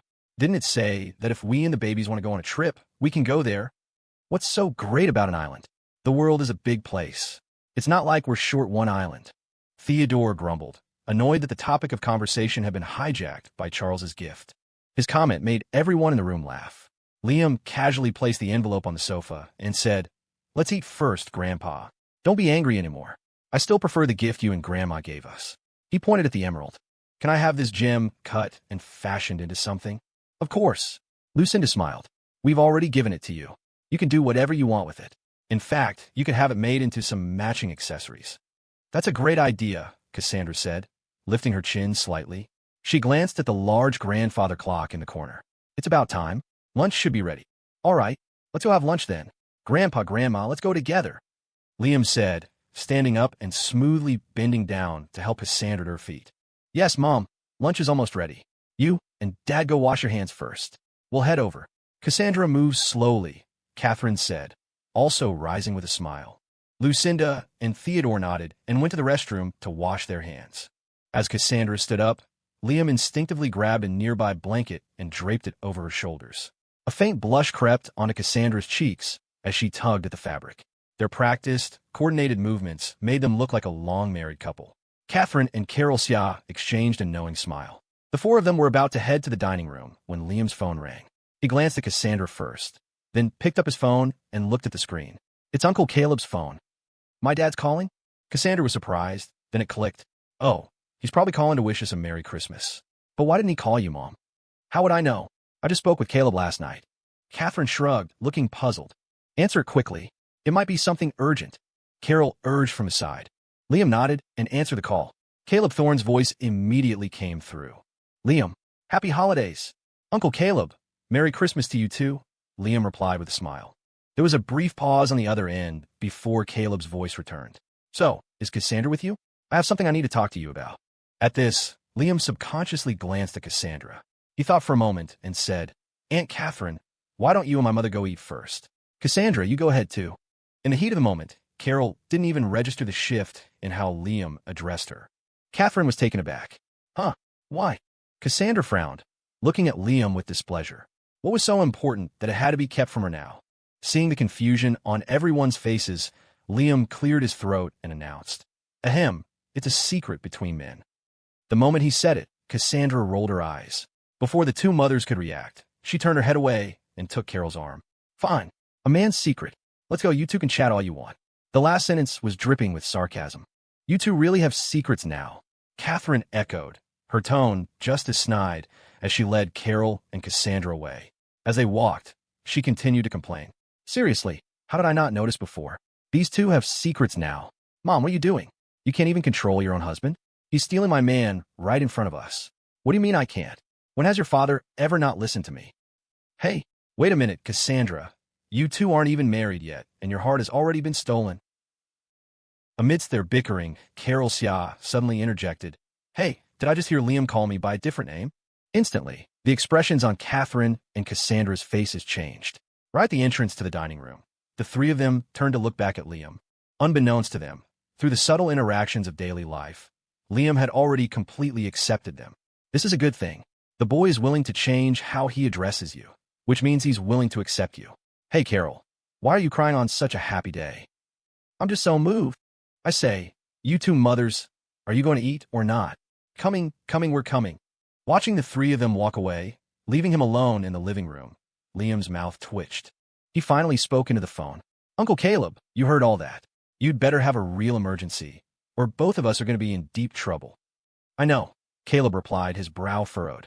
His tone grew serious. Liam, do you remember the night you left the UK? I need to talk to you about something. Liam paused, trying to recall. I remember. Cassandra didn't let me go over. What's wrong? That night, I wanted to tell you that the Shaw family. Simon Shaw called me. After our little act played out, the news of your and Cassandra's deaths was all over the media. Simon called me to offer his condolences. Caleb's voice was somber, tinged with a hint of pity. Liam's eyes flickered, his expression growing grave. He thought for a moment. Uncle Caleb, you're not calling just to tell me this, are you? You're right. I can't hide anything from you. Caleb chuckled, then quickly continued. So, Sylvia Shaw managed to survive that plane crash. You know the Shaw family's medical expertise is top-notch. She's regained consciousness now. You guys created that artificial snowstorm in the suburbs, and it attracted a lot of people, including the Shaws, who went to see what the fuss was about. And they're right outside the manor now. Sylvia's body hasn't fully recovered, and her family wasn't careful. She caught a chill. Simon knows it's your manor, so he called me to ask if you have any medicine, just for first aid. Right outside the gate, Liam was stunned. He glanced out the window. No wonder Caleb had insisted on speaking with him alone. If Cassandra found out about this, Liam could practically hear her voice in his head. Then that's her bad luck. Let her die. Paired with Cassandra's cold, arrogant face, the sentence formed perfectly in his mind. Hearing Liam's silence on the phone, Caleb's voice softened. It's your decision whether to help or not. I know Simon Shaw. I was actually quite surprised when he called me that time. His family has sold off all their shares and moved away. If it weren't for this snow, you probably would never have crossed paths again. Detecting the conciliatory tone in Caleb's voice, Liam knew what he had to do. He had a lot of history with the Shaw family, but they had settled their accounts. He could ignore them now, but cornering someone could backfire. One had to learn balance. Sylvia was the apple of Simon's eye. To be honest, Liam never used to understand why parents would go to such lengths for their children, even willing to die for them. He hadn't understood it as a child, nor before he met Cassandra. But now, as a father himself, he knew, if something happened to his children, he would stop at nothing. Liam's expression hardened. Uncle Caleb, I know what to do. Good. Caleb's voice was filled with relief. Liam was the one who would take over the Thorne family in the future.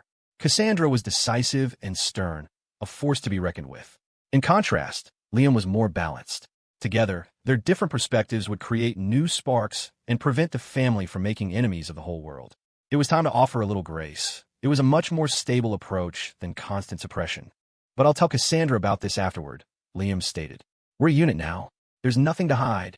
Of course, what you two lovebirds talk about behind closed doors is none of my business. Caleb replied cheerfully and hung up. Liam opened his contacts and sent a message to Dr. Aiden. Soon, Aiden appeared with a medical kit, followed by Evelyn Reed. Seeing them both ready for action, Liam was taken aback. What are you doing here?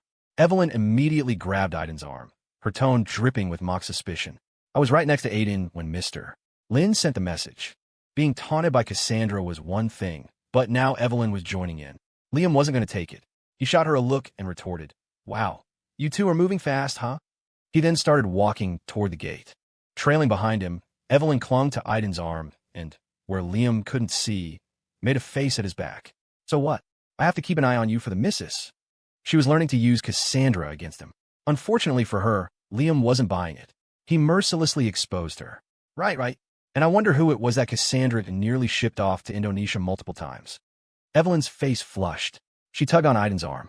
Aiden, don't listen to Mr. Lynn. He's the meanest person here. Aiden scratched his head awkwardly, and after a long pause, managed to say, Mr. Lynn, please don't tease Evelyn. Hearing this, Liam felt like he'd been struck by lightning. He turned his head with great difficulty, looking at Aiden in disbelief, then at Evelyn, who was basking in the glow of being defended, her cheeks flushed red. He pointed a finger at himself, mouth agape. Huh? I'm teasing her? Seeing them holding hands so intimately, Liam let out a cold humph and turned away. Fine, fine. 2 against 1. I can't win against you lovebirds, all right? Joking all the way, the three of them reached the manor gate. Liam pointed to the SUV outside, but didn't step out himself. There, that's the one. You two go over and help. I'll stay here. Evelyn was surprised. Mr. Lynn, aren't you going to take a look? Going over would just create more problems. It's pointless, Liam said flatly. He looked at Evelyn and added jokingly. Besides, with you, my wife's little sidekick, standing right here, do I look like I have a death wish? Would I dare go over? Evelyn's expression turned awkward. She scratched her head. Well, Aiden, let's go then. From inside the security booth, Liam watched the two of them walk toward the SUV. A crowd had already gathered outside the manor. When they saw 2 people emerge from within, many took notice.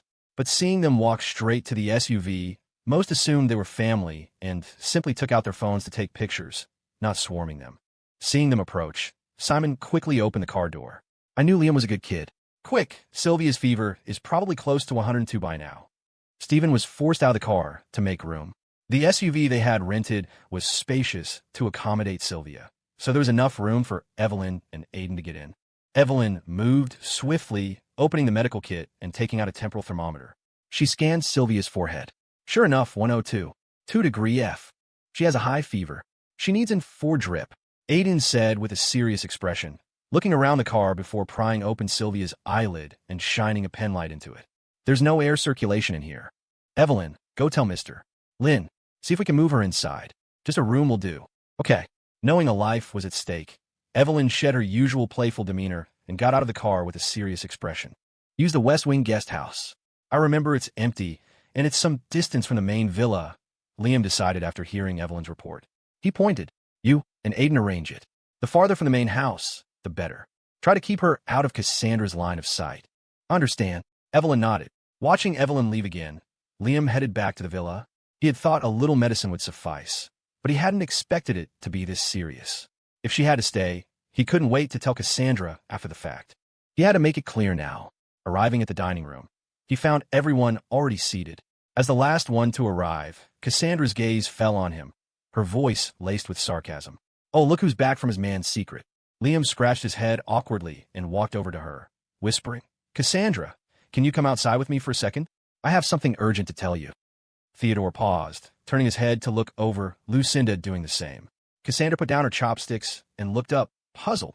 How old are you two, still whispering secrets? These kids, honestly. Catherine, sitting closest, overheard and couldn't stop smiling. Carol Xia also wore a fond, motherly grin. Cassandra's eyes flickered. She glanced at her mother. Whatever you have to say, you can say it here. Liam froze, unsure how to begin. Liam, did something happen outside? Carol's expression turned serious. Whatever it is, just say it. We're all here. We can help you figure things out. Liam rubbed his nose and sat down beside Cassandra. It's about Sai, stop. The moment the first syllable left his lips, Cassandra cut him off. A flicker of anger crossed her face. She stood up abruptly. Come with me to the study. Okay. Liam nodded and followed her out. The 4 remaining elders exchanged bewildered glances. As soon as they entered the study, Cassandra slammed the door shut, her face dark. What about that woman now? Knowing she would be angry, Liam quickly explained. The Shaws came to see the snow. Sylvia caught a chill and needs medical attention. That's what I was just out there for. I wanted to tell you clearly to avoid any misunderstanding. Liam was completely honest, relaying everything that had just happened. Let that woman die for all I care. Cassandra spat, her eyes flashing. She shot a glare at Liam and grabbed the front of his shirt. Why did you have to save her? Liam paused for a moment, then said frankly, I think, as a father, if I had to watch my own daughter die in front of me, I would probably never be able to forgive myself for the rest of my life. The implication was clear. If Sylvia really died, Simon Shaw would not let it go. Although they weren't afraid of the Shaw family now, a cornered person fighting to the bitter end was more terrifying than anything. Moreover, Cassandra was pregnant. There could be no mistakes. Hearing Liam's words, Cassandra fell silent for a long time. The anger on her face subsided. She slowly released his collar. her hand moving to rest on her belly. A softer expression crossed her features. Their roles had changed.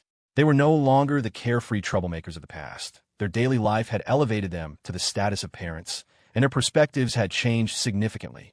Cassandra pursed her lips. "Take me to see her," she said. "What? See her?" Liam was stunned. He scratched his head, completely baffled by her intentions. He had told her only because he didn't want any misunderstandings between them. A couple should be a team. While they needed their space, there was nothing that needed to be hidden from each other, especially on matters so prone to misinterpretation. Cassandra nodded, lifting her eyes slightly to meet his. "What? You're not willing?" "Of course not," Liam exclaimed, bewildered. "I just didn't expect you to say you wanted to see her. Aren't you supposed to hate her?" "I do hate her." Cassandra's lips curled into a mysterious smile. She looked up at him. "The more I hate someone, the more I have to see them." She suddenly hooked her arm through his, a sly grin on her face. "Doesn't she have a thing for you? That's exactly why I have to go see her with you." Feeling the warmth on his arm, Liam finally understood her game. It was all about showing off. Fair enough. Cassandra had been through a lot because of Sylvia's schemes.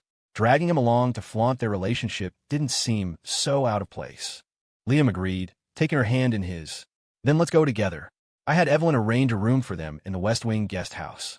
The Manor, which cost over $3 billion to build, was vast. From the main villa, Liam and Cassandra got into a car at the entrance. The vehicle drove across the lawn, all the way to the far west side.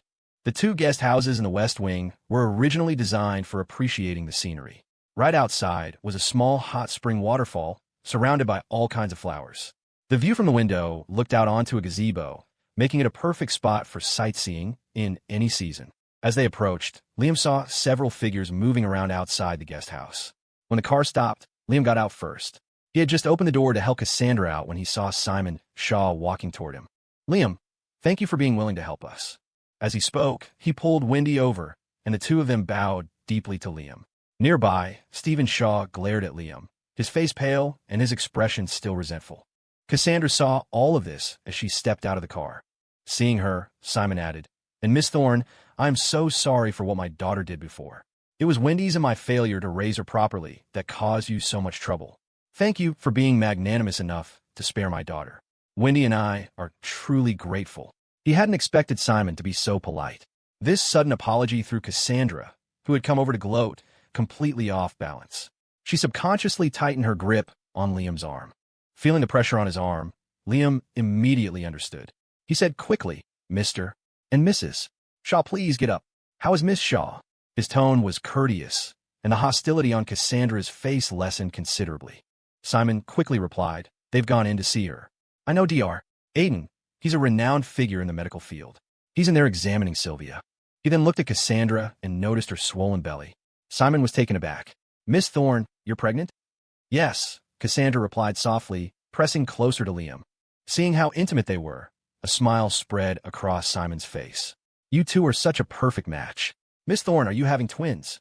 Liam was surprised Simon could tell a glance. He nodded with a smile. "Yes, they're 6 months along. Then you must get a lot of rest and pay attention to your diet. In a little while, you'll have to massage Miss Thorne's back often. Twins are different. The belly gets much bigger and puts pressure on the internal organs. Liam, you need to be very attentive." Like an elder instructing a junior, Simon couldn't help but start giving Liam advice. Cassandra fiddled with her hair, feeling a bit awkward. The wind completely went out of her sails after Simon said that. It was like punching cotton, leaving her feeling rather embarrassed. "TCH, why are you meddling in their family business? Dad, my sister is still sick in there, and here you are worrying about outsiders first." Stephen whined, looking at Liam with clear dissatisfaction. Finally, someone to argue with. Cassandra's interest was just piqued when, in the next second, she heard Simon roar, "You little brat. If it weren't for them taking us in, would your sister be lying in there getting treatment right now? How many times has Liam helped us? And how many times have I told you that what happened before was your sister's own fault? Is this how I taught you to be so blind to who's helping you?"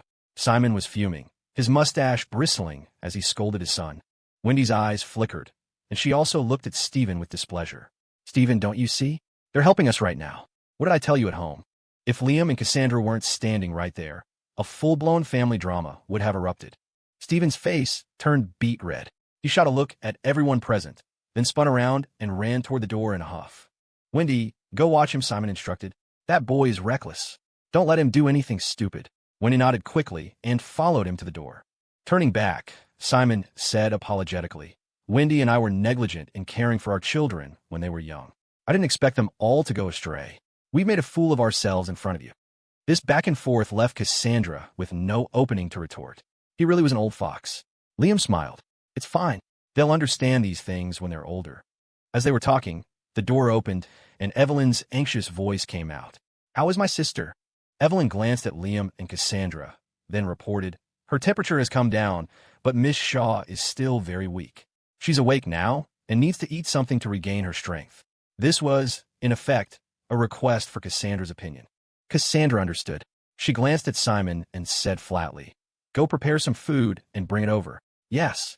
With Cassandra's order, Evelyn immediately went to prepare. Let's go in and see her together, Liam said. Knowing Cassandra was eager to show off, he was happy to oblige. Without waiting for the others, he walked straight into the room. Simon was about to call out, but seeing they had already entered, he could only sigh and hurry in after them. Inside, Sylvia Shaw was awake. She lay in bed, staring at the ceiling. Her lips, now hydrated, had a bit of color, but she still looked extremely frail. Upon entering, Wendy and Stephen rushed to the bedside, hovering over Sylvia, their eyes already welling up with tears. Noticing the wheelchair in the guest room, Cassandra asked with some confusion, what happened to her leg? Simon, who had followed them in, cleared his throat and glanced at Liam. She had an accident.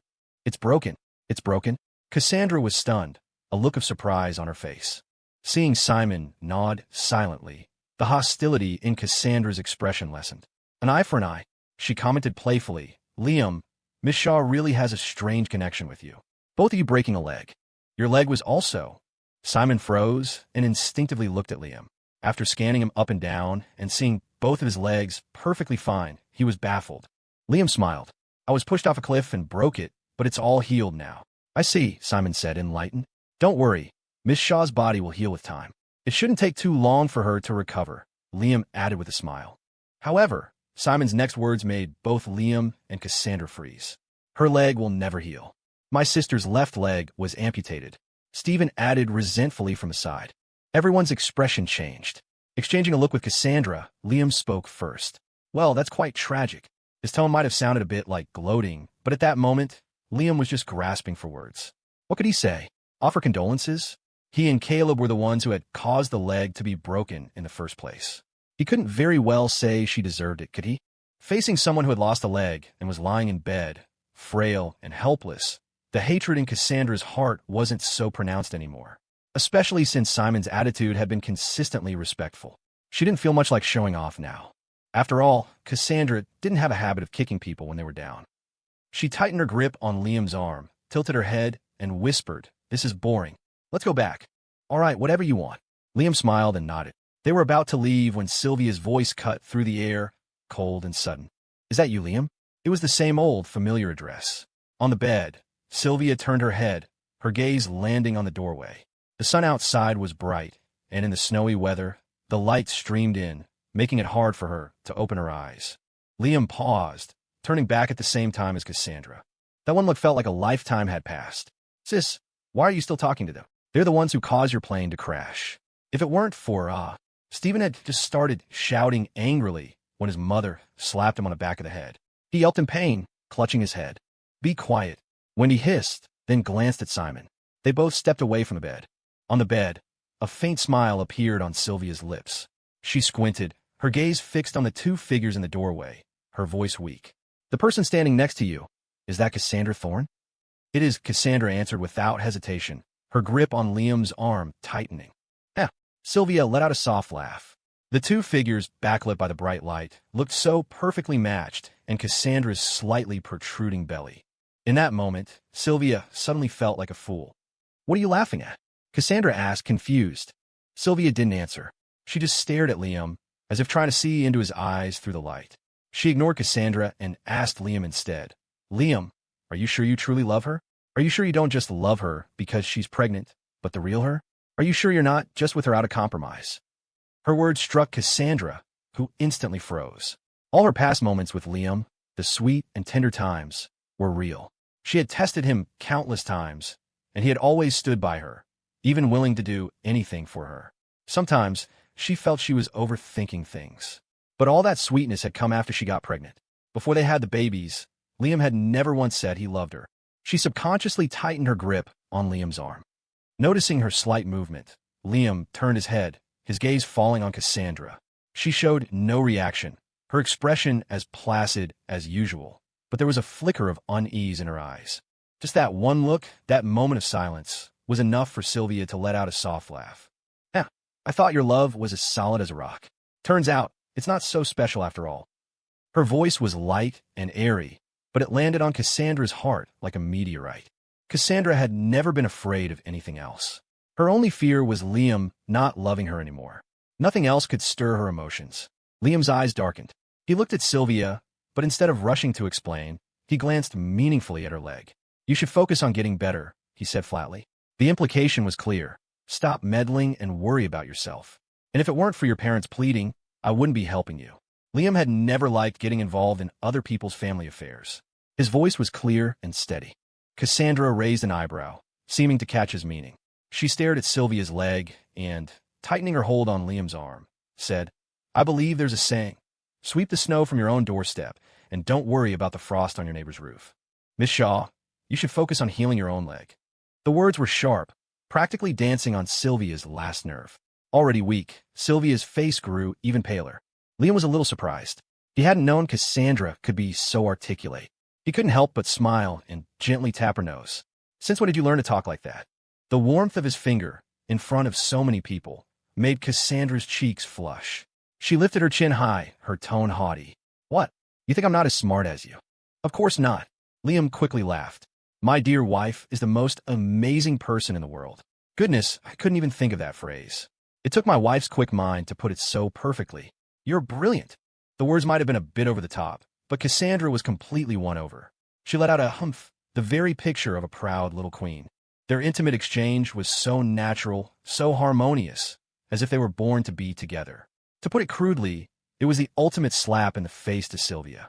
Sylvia's face turned ashen. She bit her lip, glaring at Cassandra with pure hatred. Beside her, Simon quickly intervened. "Sylvia, don't talk anymore. Have some porridge later to recover. We can talk after you've rested." He was trying to shut his daughter up. This was a chance they had begged for, a handout from others, and yet his daughter couldn't see it. He was frantic, terrified she would say something else to make Liam kick them out. But Sylvia wasn't listening. The mental blow she had suffered was far beyond her ability to handle. She stared at Cassandra and exploded. "What are you so proud of? If it weren't for your devious schemes, deliberately using your pregnancy to steal Liam, do you think he would have given you a second glance? Back then, when Liam had amnesia, I treated him with such respect, but you deceived him, abducted him, and played with his feelings. What right do you have to flaunt anything in front of me?" Cough, cough, cough. Sylvia's face was red as she spat out the words, but she had spoken too quickly, and her body was still weak. The moment she finished, she broke into a violent coughing fit. Wendy rushed forward, holding a trash can by the bed and patting Sylvia's back, her eyes filled with tears. "Sylvia, calm down. Please, stop talking." At this, Cassandra's spirits seemed to lift. A slight smile played on her lips as she stared at Sylvia, her expression unreadable.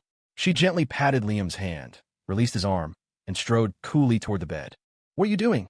Stephen panicked and rushed to stand in front of the bed, shielding his sister. "Stephen," Simon spoke, his voice filled with displeasure as he loudly reprimanded his son. "Dad!" Stephen was frantic. He yelled at his father. "What is wrong with you? Siding with outsiders. She's clearly targeting my sister, you slap." Simon could take no more. Before Stephen could finish, he strode forward and slapped him across the face. The crisp sound echoed through the room. Stephen stared at his father in disbelief, his hand covering his cheek. His nose stung, and his eyes instantly reddened. "One more word, and I'll hit you again.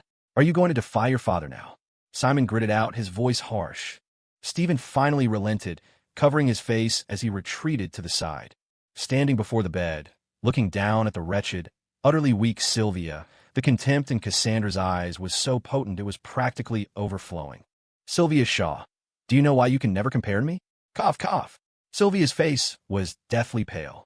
She coughed a few times, then lifted her head defiantly, her eyes locked on Cassandra. "Why?" she gritted out. "Because I never had amnesia." Behind her, Liam followed closely, stepping up to stand shoulder to shoulder with her as they both stared down at Sylvia. The two of them, a perfect pair, looking down on her from on high. For a moment, Sylvia's mind went blank. She looked at Liam in disbelief. You didn't have amnesia? Not even a little bit? You clearly said you didn't know us. Cassandra, she married your statue, and you acted like you didn't know. And now you're telling me you never lost your memory? Seeing her verging on madness, Liam, who had seen this side of her before, knew that nothing more he said would matter. He didn't answer. He simply took Cassandra's hand and said softly, "We should get back to lunch." The goal of showing off had been achieved. Cassandra couldn't be bothered to argue with a madwoman. She nodded, and without another glance at Sylvia, turned to leave with Liam. However, as they reached the doorway, Sylvia let out a piercing shriek. Cassandra Thorne, do you think Liam loves you just because he didn't have amnesia? He only loves the baby in your belly. Do you think he would be with you if you weren't pregnant? I won't accept it, you bitch. As the door to the guest room closed, the world fell silent. Liam's soft voice broke the quiet. She's lost her mind. Cassandra gave a cold laugh, tightening her grip on his sleeve and pressing her entire body against him. How could she not? If someone ever tried to snatch you away from me, I'm afraid I'd be even crazier than she is. Hearing this, Liam paused, then smiled. I doubt that's even a possibility. What do you mean, doubt? What are you trying to say? Are you telling me what she said was true? Cassandra's voice rose in alarm. She clutched Liam's sleeve so tightly it felt like she was about to tear it. It had been too long since Liam had seen this possessive side of her. He actually found himself feeling a bit nostalgic. He chuckled. I think it's highly unlikely anyone could snatch me away from the heiress of the Thorne family, the daughter-in-law personally approved by the royal family. Don't you? Anyone who dared to steal Cassandra's man would have to have a death wish. TCH. Realizing Liam was teasing her, Cassandra snorted, pouted, and turned her head away, feigning complete indifference. Liam's eyes widened in mock surprise. No way, milady. You didn't actually take what she said to heart, did you? You don't really think I'm only with you because you're pregnant, do you? Who knows? Cassandra mumbled, her grip on his sleeve somehow growing even tighter. Liam laughed. They say pregnant women tend to overthink things, and I never believed it until now. I think it's time I had Evelyn give you some professional counseling. We can't have you getting postpartum depression over this. You. Cassandra was incensed. She balled up her fist and punched his arm lightly. What nonsense are you spouting? Do you want me to rip your mouth off? Liam replied shamelessly. Go ahead. Rip it off. Then let's see how I'm supposed to kiss you. He knew she would never do it, but he said it anyway, just to provoke her. Cassandra stomped her feet, her face blushing. You are so annoying. I hate you. Oh, that's fine. I love you. He was like a shameless rogue. Every time her anger flared, it was like punching cotton. But his words were precisely the ones that worked on her. One, I love you, trumped everything else. Thump. The sound of a door opening came from behind them. It was Simon. He walked out, his face full of apology. I'm sorry. My daughter is truly unruly. Her mental state has been unstable ever since that incident. I apologize for the trouble she's caused you. It's fine. Time heals all wounds, Liam said. Whether Sylvia moved on or not was no longer their concern. I just had Dr. Aiden give her a sedative. She's asleep now.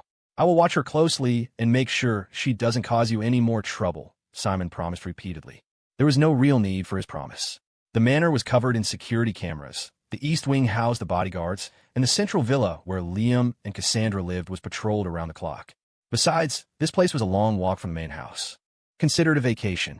I'll have my guards ensure your safety, Cassandra offered, a rare moment of kindness. Simon understood the meaning behind her words. He thanked her profusely. Yes, thank you, Miss Thorne. As they were talking, a car drove up and stopped in front of the guest house. Evelyn got out with several chefs. Miss, the food is ready. Should we bring it in now? Seeing Cassandra, Evelyn bowed her head and reported first. Cassandra nodded. Liam smiled. Bring over some daily necessities. Pots, pans, that sort of thing. The Shaw family can cook for themselves here for the next few days. Keep a clear distance. Keep things separate. Seeing that Cassandra had no objections, Evelyn nodded quickly and began directing people to unload items from the car. Simon thanked them repeatedly, then rushed to open the door and have Wendy come out to receive everything. Once they were back in the car, Liam and Cassandra headed back to the villa. But Cassandra kept staring out the window, looking a bit down. What are you thinking about? Liam asked softly, putting his arm around her shoulders. I was thinking. Cassandra turned to meet his eyes, memories of the past replaying in her mind like a film. I was thinking about all the decisions I've made. It feels like if I had made just one wrong step, the ending wouldn't have been like this. Those were all decisions made in the moment. Who knows what the future will hold? Liam was more philosophical about it. But the appearance of the Shaw family did make him appreciate how hard-won his current happiness was. That's why we have to cherish the present, he said with a smile. Cassandra nodded, her thoughts aligning perfectly with his. She relaxed into his embrace, leaning her head on his shoulder. Seeing Cassandra's sudden pensiveness, Liam suggested, "You should have Evelyn give you some counseling when you have time. I remember she said she graduated with a degree in psychology. It would be a good use of her talents." "Why?" Cassandra was taken aback, displeased. "Are you afraid I'll turn into a madwoman too?" "That's not it. I read up on pregnancy. It says expectant mothers are prone to overthinking. Talking to someone more often is always a good thing." "I don't want to. I'm not sick." Cassandra protested without hesitation, but then she hesitated. "Actually, I don't know what's been wrong with me lately. I find myself thinking about a lot of things. I keep thinking about what would happen if the babies were gone, and then I wake up in the middle of the night and feel like I'm going to be sick, and then I can't fall back asleep." Liam froze. "Why didn't you tell me sooner?" he asked urgently. "I didn't want you to worry," Cassandra replied instinctively. "Besides, I can handle myself. With so many people protecting me every day, what could possibly happen?" "No." Liam's tone turned serious. He gripped her wrist. "I'll learn. I'll have Evelyn find me some psychology books. I'll study them, and I'll be your personal counselor." "Oh, a guidance counselor, are you?" A smile touched Cassandra's lips. Liam put on a stern face. "Not a guidance counselor, a psychology teacher. You should address me as teacher." Cassandra blinked, amused by his rare seriousness. She suppressed a laugh and said mischievously, "Does that mean I have to say hello, teacher?" Liam saw her right through her little game. He couldn't help but smile, feigning anger. "You can be cheeky with me now, but once I've figured this out, I'm bringing a ruler to our lessons. If you don't listen, I'll spank you," he said, his gaze drifting downward. Cassandra let out a playful cry. "Oh, so tough now, are we? You dare spank me." She puffed out her belly, looking smug. Liam rubbed his nose, tapping a finger on his chin as he thought. "Well, then I won't spank you. Let me think." Cassandra smiled, her eyes sparkling as she watched him. The next second, Liam cleared his throat, his voice dropping an octave.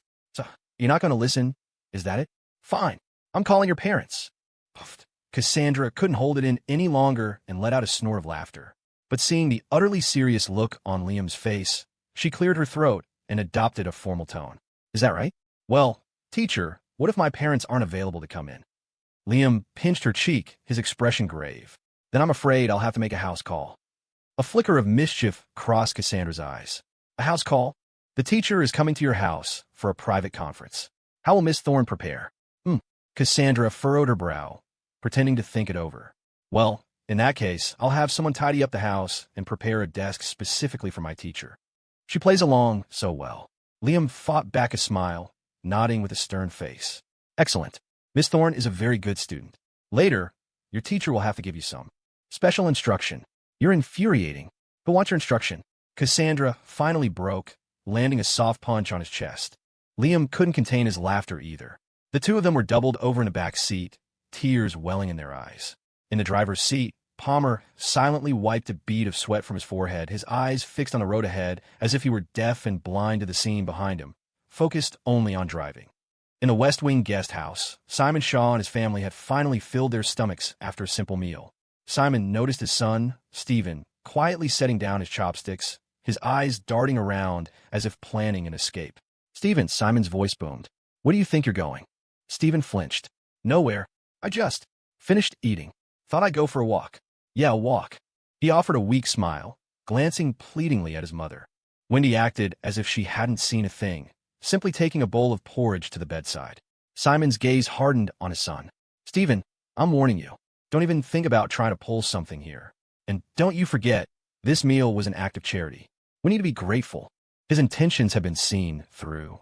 Stephen bristled. "Dad, why are you always taking their side? Ever since we were kids, you and Mom were never around. It was Sylvia who helped me with my homework, who picked me up from school. Now that something's happened to her, not only are you not helping her get revenge, you're—" "Stephen, how many times do I have to say it before you understand? Everything that happened to your sister, she brought upon herself. Do you think she's some innocent victim?" Simon could no longer hold back. He slammed his bowl down, roaring at his son. "I told you before, our family stays out of worldly affairs. But your sister, in her obsession to find Liam, started a company in Las Vegas, made a secret deal with the Landons, and supplied them with experimental compounds, all just to possess him. She even forced him to jump into the ocean. If Liam hadn't had a plan, he would have died in international waters. Just because Simon didn't get involved didn't mean he was ignorant. He knew Sylvia had done all of this in secret. Though he was dedicated to his research, he still had people in the family who kept him informed. He had known for a long time, but had chosen not to act. But if they were going to have it out, then it was time to put all the cards on the table. Dad, what are you talking about? My sister would never do something like that. Stephen was in disbelief, but the conviction in his voice was already faltering. Wouldn't she? You think I'm blind? Your sister gave the Landons the cancer treatment compounds I was developing, and the Landons turned around and used them for all kinds of illegal experiments. You think I don't know? The only reason this hasn't blown up in our faces is because we haven't been exposed yet. The Thorns and the royal family were already watching us. If I hadn't sold off our assets at a loss, do you think we'd still be standing here alive? All his painstaking efforts, even humbling himself to beg a man half his age, he had done it all for Sylvia and Stephen. Hearing this for the first time, Stephen's initial reaction was denial. But when he turned to his mother, searching her face for any sign of contradiction, he saw only her pained expression as she gave a slow, silent nod. In that moment, Stephen's world collapsed. Did she really do all those things? What benefit would I get from lying to my own son? Simon spat, his face a mask of disappointment. I'm telling you now, your sister's life is a gift from Liam. Even with her body broken, you have no right to resent them, because they're the ones who gave her a life to live at all. Silence descended upon the room. Stephen sat frozen on his stool, struggling to process the flood of information. Seeing her son's numb expression, Wendy's heart ached. She spoke softly. Stephen, we never intended to tell you any of this. I know we failed you before, that we weren't there to protect you and Sylvia.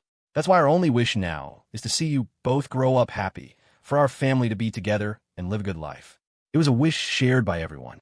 Liam, once a lone wolf, had found a sense of home now that he had people who truly cared for him. Even Jessica's brother, Justin, had the same desire, to have a family, to be together, to build a good life. It was the greatest wish a person could have. Stephen remained silent, sitting motionless on the chair. He looked over at Sylvia, still sleeping on the bed, then suddenly stood up. Dad, Mom, I need to go for a walk. The things he just heard were too explosive, far beyond his capacity to comprehend. Simon sighed, nodding but not forgetting to add a warning. Go. Miss Thorne said we could walk around the grounds. But don't go near the main villa. Don't give them a reason to think we're a nuisance. Stephen didn't reply. He just turned and left the room, his head down. Hearing the door click shut when he looked at her husband. Simon, was that too direct? Direct. Simon snorted. Stephen turns 20 after the new year. He's not a child anymore. He's a Shaw. You should have known this sooner. He's an adult now. It's time he developed his own judgment. He glanced at Sylvia, weak and fading on the bed, and added grimly, besides, he's going to have to take on the responsibility of caring for his sister sooner than he thinks. Better he knows now, before he gets any stupid ideas about causing trouble for Liam and his family. When he gently touched the empty space in the bedding where Sylvia's leg used to be, her nose stung, and her eyes welled up. She nodded, offering no further argument. What took you so long? We were about to finish. The moment they entered the dining room, Lucinda Thorne couldn't help but chide them gently. Seeing that everyone was nearly done eating, Liam quickly apologized. Sorry, something urgent came up, so. He glanced at Cassandra. Cassandra let out a small huff, pulling Liam down into a chair beside her. It's not like we have anywhere to be today. I wasn't that hungry anyway. We can eat slowly. Take all the time we want. She has a point. Catherine Thorne nodded, then shot a reproving look at her mother. Mom, let the kids eat. They have their own things to do. We shouldn't meddle so much. The word parents made Cassandra's mind flash back to Liam's joke about calling them. She couldn't stifle a laugh. Cassandra, what are you laughing at? Catherine asked, looking puzzled. Faced with several confused stares, Liam shifted awkwardly, pinching Cassandra's waist under the table. And nothing, he stammered. I told her a joke in the study earlier. I guess she just now got it. Oh, Catherine said, understanding. Carol Sia, who had also finished, stood up. Catherine, I think we should head upstairs and let the kids eat. Yes, yes. Catherine immediately caught on, turning to her parents. Dad, Mom, let's go out. Carol, and I have some things to discuss with you. We're mostly done anyway, let's go. Why do we have to go upstairs to talk? We can talk here, Lucinda said, confused. Mom, Catherine urged, giving her a pointed look. Theodore was the first to understand. Yes, yes, let's go. Let the children eat. Lucinda, on the way here, weren't you just saying you had so much to talk to our daughter about? Realization dawned on Lucinda's face. Oh, right. So much to talk about. Well then, let's be on our way. The four adults bustled out of the dining room. As soon as they were out of sight, Cassandra burst out laughing. Ha ha, parents. That's hilarious. Liam was mortified, his face turning grim. You are getting way too bold. In front of all our elders, too. What's going on in that head of yours all day? He flicked her forehead with his finger. You started it. If you hadn't brought it up in the car, you think I'd be laughing? Cassandra sniffed, turning her head away with a proud tilt. Liam shook his head with a smile and picked up his utensils. All right, stop laughing and eat. Tell me what you want. I'll get it for you. I want. Cassandra's eyes scanned the table, but as the rich aroma from the feast of exquisite dishes washed over her, a wave of nausea hit. Her face changed, and she pressed a hand to her chest, gagging softly. Ugh, I don't think I can eat anything. Liam grew anxious. No, that won't do. You have to eat something. You barely ate this morning. If you don't want any of this, then tell me what you do want. I'll go make it for you. Cassandra's face scrunched up. She stared at the giant roasted ham on the table, the smoky scent wafting towards her. The next words out of her mouth made Liam freeze. I want to eat in the sub-basement. Liam's mouth twitched. He put down his chopsticks and placed his hand on her forehead, then on his own. He muttered, You don't have a fever. Ugh, it's not some weird fetish. I kind of want to smell that smell from the sub-basement. Cassandra grew frantic, grabbing his sleeve and standing up. Yes, that's it. That smell. Quick, have the staff bring the food down. Let's eat in the sub-basement. What new strange preference was this? Liam rubbed his face, looking at Cassandra in disbelief. But seeing her so excited about it, it was just a meal, after all. He sighed. Fine. He agreed 3 times, then gave an order to a servant waiting outside. Bring the food down to the sub-basement. Yes, sir. The servant acknowledged the order, and a dozen staff members quickly entered to begin the work. I never noticed you build a sub-basement here, Liam said, surprised to see the SB1 and SB2 buttons in the elevator. Seriously, Liam? We've lived here for so long, and you've never even seen the elevator buttons? No, you forget. I was doing physical therapy before, so I mostly took the stairs. Cassandra rolled her eyes. SB1 is the underground garage and some entertainment rooms, like the billiard hall. SB2 is the wine cellar. You'll see when we get down there. She pressed the button for SB1. As the elevator descended, the doors opened to reveal a massive underground plaza. On the left was a row of luxury cars, and on the right, a separate area housed a billiard hall and various other recreational facilities. Liam's eyes widened in surprise, like he'd discovered a new continent. Wow, there's this much space down here. Seeing his look of wonder, Cassandra felt a surge of pride. She patiently explained, It's modeled after Black Lake Manor. Doesn't it look familiar? At her prompting, Liam's gaze shifted to the garage, a long tunnel that seemed to stretch on forever. Thinking of Black Lake Manor, he suddenly realized, Oh, right, I think I escaped from a place just like this. Speaking of which, Liam recalled the strange things in the secret room of the Black Lake Manor garage. He glanced at Cassandra, saying pointedly, although I suppose that was someone's deliberate doing. Cassandra knew exactly what he was talking about. She lifted her chin, unabashed. I was just trying to scare you back then. Who knew you'd go and stab my bodyguard and drive off? You got some nerve. My lady, what kind of person sets up something like that to scare people? Liam's hair practically stood on end. That place looked like a crime scene. Anyone would have run. TCH. My dad set that up.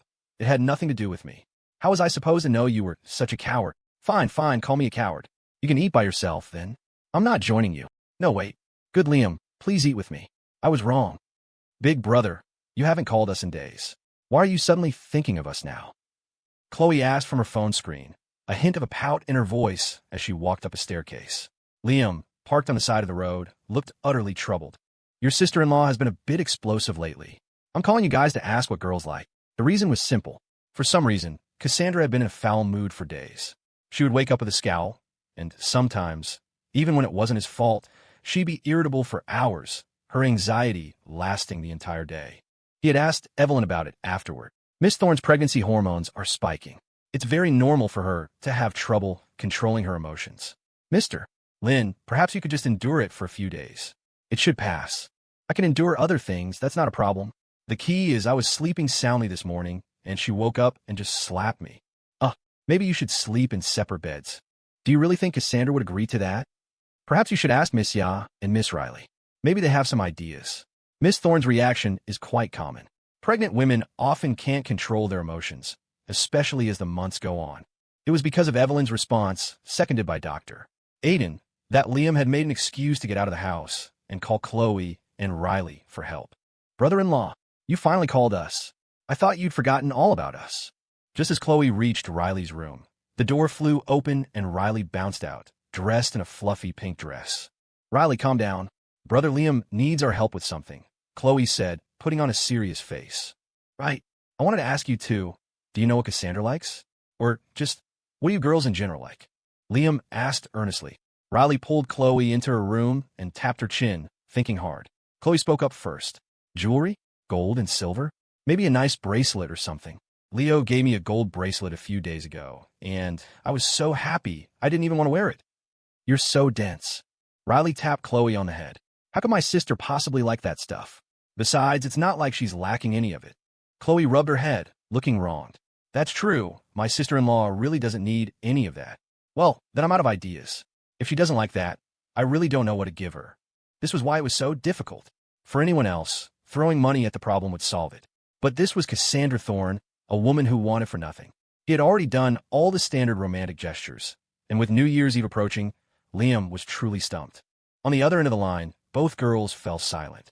After a moment, Liam suggested, "What if I took her on a trip? Isn't your wife 6 months pregnant? This probably isn't the best time for travel," Chloe said with a frown. But an idea sparked for Riley. "Brother-in-law, a huge star is having a concert here in a few days." "Riley, what time is it for concerts now?" "No, listen. I mean, what if you took my sister to a concert? I don't think you two have ever been to one together, right?" Riley's eyes were sparkling. They hadn't, but you want me to take a very pregnant Cassandra to squeeze through a concert crowd?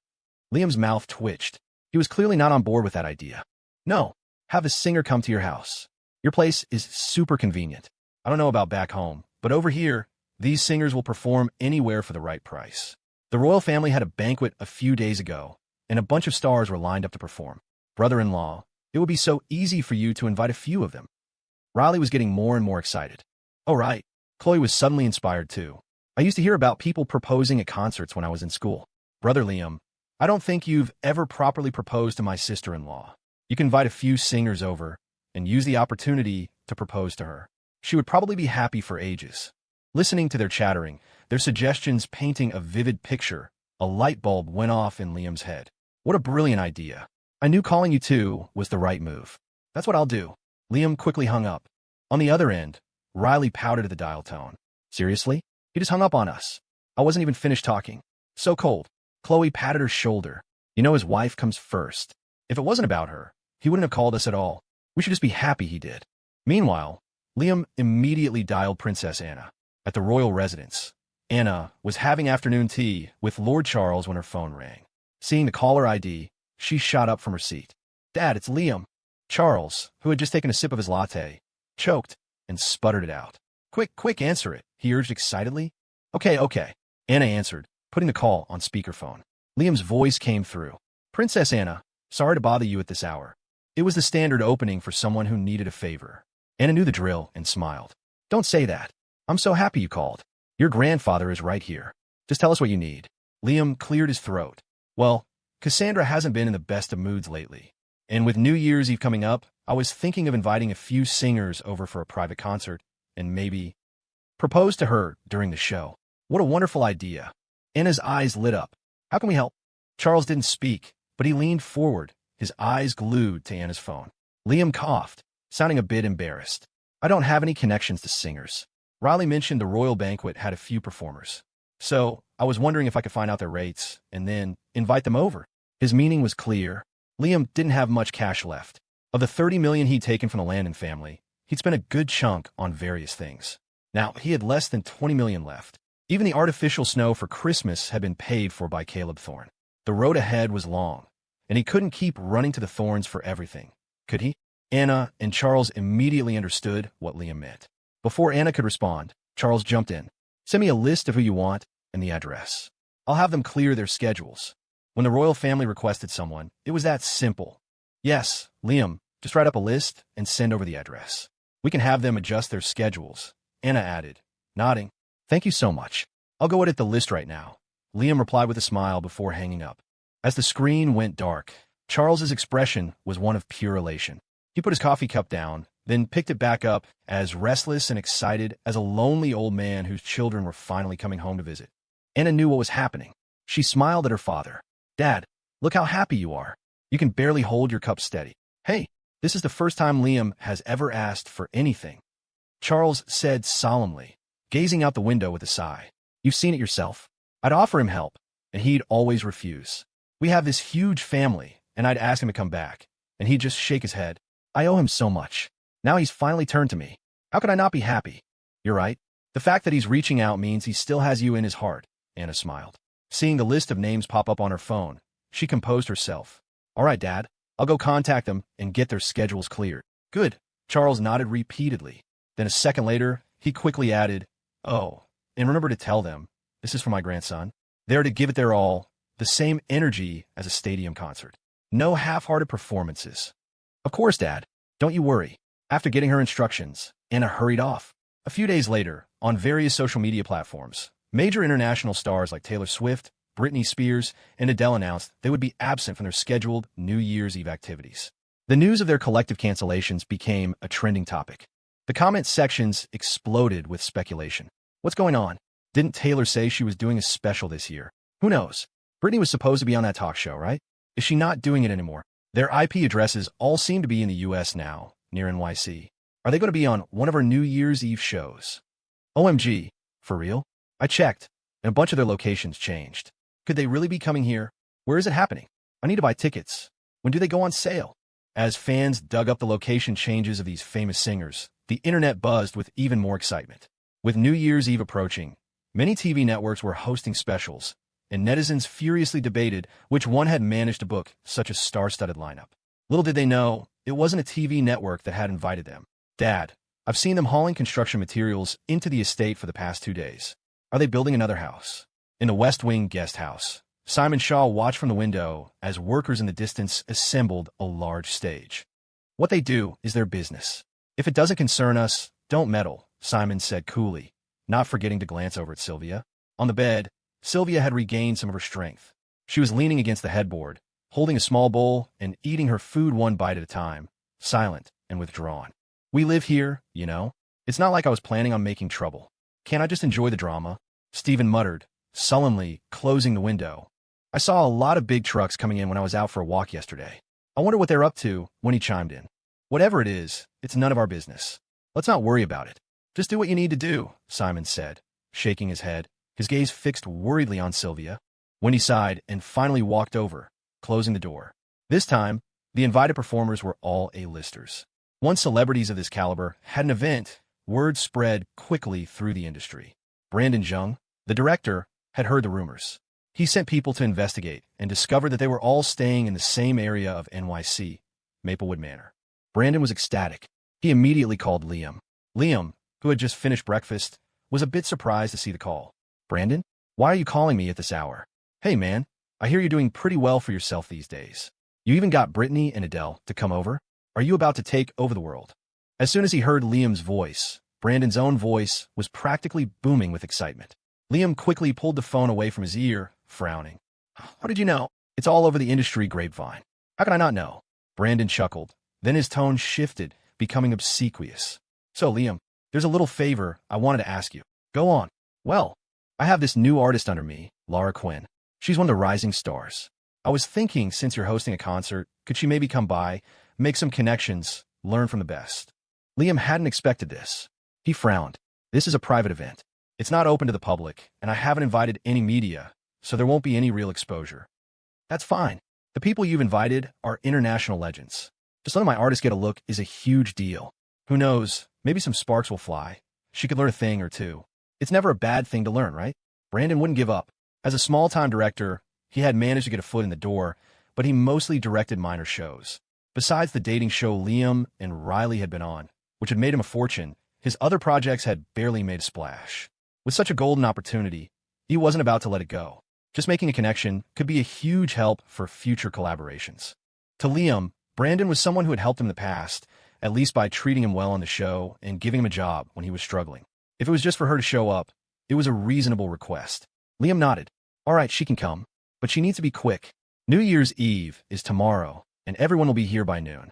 I'm closing the estate to visitors after that. so have her come early. Brandon was overjoyed. Great. I'll clear her schedule right away. I'll have her head over tonight. Brandon, are you sure this is legit? It's not some shady back alley deal, is it? In the dressing room, Izzy Monet stared skeptically at Brandon Jung. Beside her, Laura Quinn looked worried. You still don't trust me? This is an invitation from my friend, for people he invited. I just called him, and since he's a good guy, he agreed to let Laura come. Brandon puffed out his chest, the favor from Liam giving him a surge of confidence. Izzy was still unconvinced. Sure, you can hire singers with money, but the names on that list are all major A-listers. Who has that kind of cash to bring them all over? Izzy, we can just go and see for ourselves, Laura whispered, tugging on her friend's arm, signaling for her to stop. We have to be sure. If we just go over there without knowing anything, who knows what kind of trap it could be? Izzy deliberately raised her voice, shooting a contemptuous look at Brandon. This kind of thing happened all the time in the entertainment industry. It was practically an open secret that directors would send their artists to certain places. For such a golden opportunity to fall into their laps out of nowhere was too good to be true. Only Laura can go. I only asked for a spot for Laura, and my friend agreed. Laura, you should get ready. I've already arranged a car for you, Brandon said, too lazy to argue with Izzy. He dropped the bombshell and walked out. The more he acted this way, the more suspicious Izzy became. Good things like this didn't just happen. Why them? What about all the other artists? Laura, maybe you shouldn't go. It doesn't feel right. I mean, think about it. Who could possibly invite so many celebrities? Taylor Swift is on that list. Izzy pulled on Lara's arm again, her face a mask of disapproval. Laura bit her lip, thinking for a moment. Whether it's real or not, I have to go see. Brandon has been good to me. I've been with him for a long time, and he's never screwed me over. What if it's a real opportunity? Silly girl, when does an opportunity that good ever fall into your lap? As your manager, I have to grovel just to get you a sliver of a resource. This is obviously a setup. Izzy's eyes widened in alarm. Laura sighed, not responding. Seeing her expression, Izzy knew what she was thinking. Fine, fine, she relented with a sigh. I know you don't want to miss this chance, but safety comes first. I bought one of those hidden necklace cameras a few days ago. Wear it, and don't take it off when you get there. I'll start a live stream online. If anything happens, we'll know immediately. That's a great idea. Laura nodded, a smile finally gracing her lips. And since they're all celebrities, if you run a private stream, it could even boost my profile a bit. Exactly. And so, the plan was set. With everything prepared, Laura Quinn got into the car headed for Maplewood Manor. After a 3-hour drive, she arrived. The snow had passed, and the number of tourists outside the estate had dwindled. Getting out of the car, Laura saw only a few large trucks parked in the garden and a stage already set up in the distance. Miss Quinn, a guard at the gate, approached her. Laura nodded, her hand clutching the micro camera on her necklace, ready to turn it on at a moment's notice. The guard's face broke into a smile. He gestured inside. Please get in the car. The master has already given instructions. You and the other singers will be staying in the East Villa. Everything has been prepared for you. Okay. Laura nodded and got into the estate's car. Laura had worked her way up since graduating from college. The small foothold she had in the entertainment industry was largely thanks to Brandon's help, but his resources were limited. She had never been to a major event like this. Now, seeing the vastness of Maplewood Manor with her own eyes, she finally understood what it meant to be in a different league. The estate was so large you could barely see the end from the gate, like a castle, with a single grand villa standing at its center. The car drove to the East Villa, passing a private amusement park that made Lara's eyes go wide. As she saw famous singer after famous singer getting out of cars in front of the villa, she finally believed it. Brandon really did know someone this powerful. On New Year's Eve, the sound system was ready. The audience consisted of only a handful of people. Led by the guards, the concert began. As Cassandra got into the car, she saw the massive stage in the distance, her eyes lighting up. Is this the surprise you were talking about? It is. I was thinking we've never been to a concert together, so I brought them all here for us to listen to at home, Liam said with a smile, looking at the stage and the singers preparing nearby. He hadn't invited any media, and the event was completely closed off to prevent any fans from sneaking in and causing trouble. With Cassandra pregnant, he couldn't risk any accidents. But what Liam didn't know was that, even without the media, the event was already a trending topic. The moment Laura Quinn sent a message to Izzy, she saw a car pull up. A stunningly handsome couple got out. She instantly realized they were the main event of the evening. In her excitement, and wanting to ride the wave of hype, Laura clicked on the hidden camera hanging from her neck. As Izzy started the live stream, the entire scene inside Maplewood Manor was broadcast to the world. Taylor Swift, Britney Spears, Adele, all gathered in one place. And listening below were only Liam, Cassandra, Carol Sia, Catherine Thorne, and a few others. The online comments exploded. Wait, so they all skipped their New Year's Eve events to go to Maplewood Manor?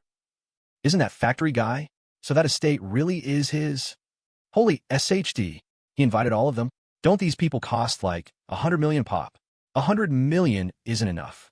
Taylor said she wasn't doing any events, and now she's here. This isn't something you can just buy with money, is it? In an instant, Liam's name shot to the top of the trending charts. Brandon Zhang's phone was ringing off the hook. Managers of every major star in the country were trying to contact him, hoping to get their artists a piece of the action on New Year's Eve. So, it was a concert. In the West Wing guest house, the booming sound from the massive speakers reached them, and the Shaw family finally understood. Simon's eyes darkened as he looked out the window, but he said nothing. Wendy glanced worriedly at her daughter. Sylvia was sitting on the bed. When she heard the music, she shifted, an almost imperceptible movement, and tried to slide herself towards the edge of the bed. Sylvia, where are you going? Wendy reacted instantly, rushing to her side. Seeing Sylvia's hands gripping the wheelchair, Wendy quickly helped her daughter into it. Sylvia didn't speak, merely pushing the wheels, trying to move towards the door. Wendy, go with her. Don't let her wander off, Simon instructed, then stood up, still uneasy. Wendy was already planning to follow.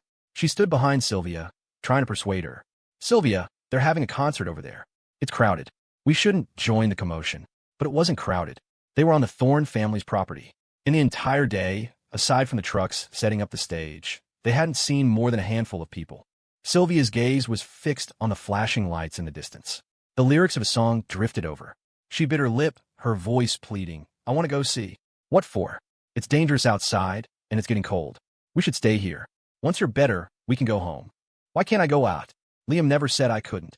Sylvia's voice cut through her mother's, sharp and tinged with a tragic edge. In the distance, the lyrics Romeo and Juliet floated through the air. Sylvia seemed to realize something. Her eyes went dark, her nose stung, and her eyes reddened as she looked at her mother, begging, Mom, please, push me out there. I want to see. I don't want to be trapped in here like a fool. As she spoke, tears streamed down her face. The sight made Wendy's heart clench. Any words of refusal now felt cruel. Beside them, Simon, who had been silent for a long time, finally spoke. Push her out for a look. We'll be with her. It'll be safe. Wendy nodded. Okay. With Stephen trailing behind, the Shaw family left their quarters and made their way to a high point on the grounds, parallel to the main event. Just as they settled down, a burst of fireworks lit up the sky. As the song reached its crescendo, a shower of rose petals rained down on the audience. Liam, holding a bouquet of roses, knelt on one knee before Cassandra, speaking to her. Is he proposing? Stephen's voice was just loud enough to be heard. He watched the cascade of roses with an envious expression. Liam really knows what he's doing, putting on a show this big for a proposal. Wendy and Simon said nothing, their eyes fixed anxiously on Sylvia. In her wheelchair, Sylvia's hands gripped the armrests so tightly that the veins on the back of her hands bulged, as if she were about to crush them. Money alone couldn't do this. It was beyond money now. To see Liam proposing with her own eyes, and to know the proposal wasn't for her. Perhaps, from the very beginning, she had never been in his eyes. Everything she had ever done was just a joke. Sylvia watched as Cassandra accepted the roses from Liam. She watched them embrace. The distance was too great. She couldn't see the expressions on their faces. But she imagined they were happy, blissful, a happiness that didn't belong to her. Sylvia, the wind is strong. We should go back inside, Wendy said softly, her heart aching. But when her gaze fell on Sylvia's face, streaked with tears, it felt like a knife twisting in her gut. I never expected Liam and Cassandra to end up together, but it was their choice. Sylvia, didn't I tell you before? Everything has its own conclusion. You can't force it. Simon's voice was calm, a gentle attempt at persuasion. Sylvia's mind was in turmoil. The sweet scene to the east was too much to bear. The music, the romance, the knowledge that Liam had prepared all of this for Cassandra Thorne. It felt like her heart was being squeezed. She silently reached down and released the brake on her wheelchair, unhesitatingly letting it roll forward. Sylvia, what are you doing? Wendy reacted in a flash, grabbing her daughter's arm. Stephen rushed over to help. Let go. Let me die. What's the point of living? The man I love doesn't love me. Tell me, what's the point? Why did you save me? Why did you let him save me? Are you trying to humiliate me? Slap. Before Sylvia could finish her tirade, a sharp slap echoed in the night air. Simon stared at her. his face a mask of fury and disappointment. We saved you. And what fault is there in that? Sylvia, life is more than just love. Don't you understand why we went through so much just to save you? Your leg is gone. Your eyes are damaged. Can't you see who is standing right in front of you? Simon had been holding these words back for a long time. Every time he saw her weak and frail, he couldn't bring himself to say anything that might hurt her further. But now, after seeing this, to know she still wanted to give up her life, he couldn't hold back any longer. Sis, if you hate them, we could just cut them out of our lives. You still have me. You have Mom and Dad. Are you going to abandon us too? Stephen knelt on the ground, his eyes level with hers. As warm as it was to the east, it was just as bleak to the west. However, Cassandra, the subject of the proposal, was completely captivated by Liam. Surrounded by a sea of rose petals, under the faint moonlight and flashing stage lights, she looked from the bouquet in her hands to the man sliding a diamond ring onto her finger. Beside them, their parents clapped with excitement. Say you'll marry me, Juliet, you'll never have to be alone. On stage, the translated lyrics shone on the screen. In the midst of the celebration, Cassandra's eyes were only for Liam. I love you, Cassandra. No distractions, no other factors. I love you for you. You're the only one I want. So will you marry me? Liam smiled, taking her hand and holding it tight. As the song soared to its peak, a smile bloomed on Cassandra's face. Their eyes met, and in that friction of gazes, she spoke softly. I will. A proposal? Oh my God. Is this how rich people propose? Damn, Laura Quinn, you really hit the jackpot. You snagged all the attention. Good Lord, hiring superstars for a private New Year's concert just to propose. Factory Guy is literally fulfilling every girl's fantasy. Still calling him Factory Guy? We should be calling him Mr. Lynn now. Damn, you can't get these people even with money. What's Mr. Lynn's background anyway, to be able to invite so many huge stars? I don't know. Didn't his mom post photos from the royal yacht before? I'm guessing he has some connection to the British royal family. Whoa, I can't even imagine. I couldn't even dream of this. I'm starting a petition. Can Mr. Lynn do a daily live stream? No other reason, I just want to see how rich people live. +1 foot, +1. The hashtag petition for Liam to stream exploded, once again dominating social media, marked with the exploding tag. Countless netizens passionately discussed it, and a poll asking for Liam and Cassandra to start a daily relationship stream had already reached 100,000 votes. But at that moment, Liam and Cassandra were snuggled together in the courtyard, listening to the concert with several portable heaters arranged around them. It was a scene straight out of Dream. Laura Quinn watched from a corner of the stage for a long time, her eyes fixed on the beautiful couple. She desperately wanted to go over and say a few words, but the two of them, dressed in their finest, radiated an otherworldly aura that kept her at a distance. It was strange. They were all human, but it felt like they belonged to a different world. Are you cold? Liam asked, noticing Cassandra's flushed cheeks. Her long black hair, freshly let down, cascaded over her shoulders. He gently squeezed her hand. It was ice cold. He frowned and pulled a portable heater closer. I'm fine, not that cold. It's much better than the other day when it was snowing, Cassandra said, looking around and shaking her head. Then why are your hands so cold? And your face is so red. Are you sure you're not freezing? Liam's brow furrowed as he stared at her intently. Feeling his burning gaze, Cassandra pursed her lips, holding back a smile. She tilted her head up, her tone proud. What? Are you worried about me? Liam didn't hesitate. Of course I'm worried about you. You're my greatest treasure. Who else would I worry about? Cassandra let out a soft, please sound and rested her head on his shoulder. The corner of her mouth lifted. I'm not cold. I'm just happy. Excited. Really? Of course. How could I be cold with all these heaters around me? Besides, even if I were cold, I'd say so. I am an adult, you know. She said that, but her face was alight with pure joy. The anxiety that had plagued her for days vanished in that moment. She was thrilled. She never imagined Liam would remember to give her a proper proposal, and she certainly never expected it would happen so soon. Ever since Sylvia had reappeared, she had been tense. Although she trusted Liam and knew his character, trust was one thing, and worry was another. The sudden, dark moods had made her feel like she was going to explode. She had been losing hair, unable to sleep soundly. But now all of that was gone. She knew that in Liam's eyes, there was only her, and in hers, only him. That was enough. All right.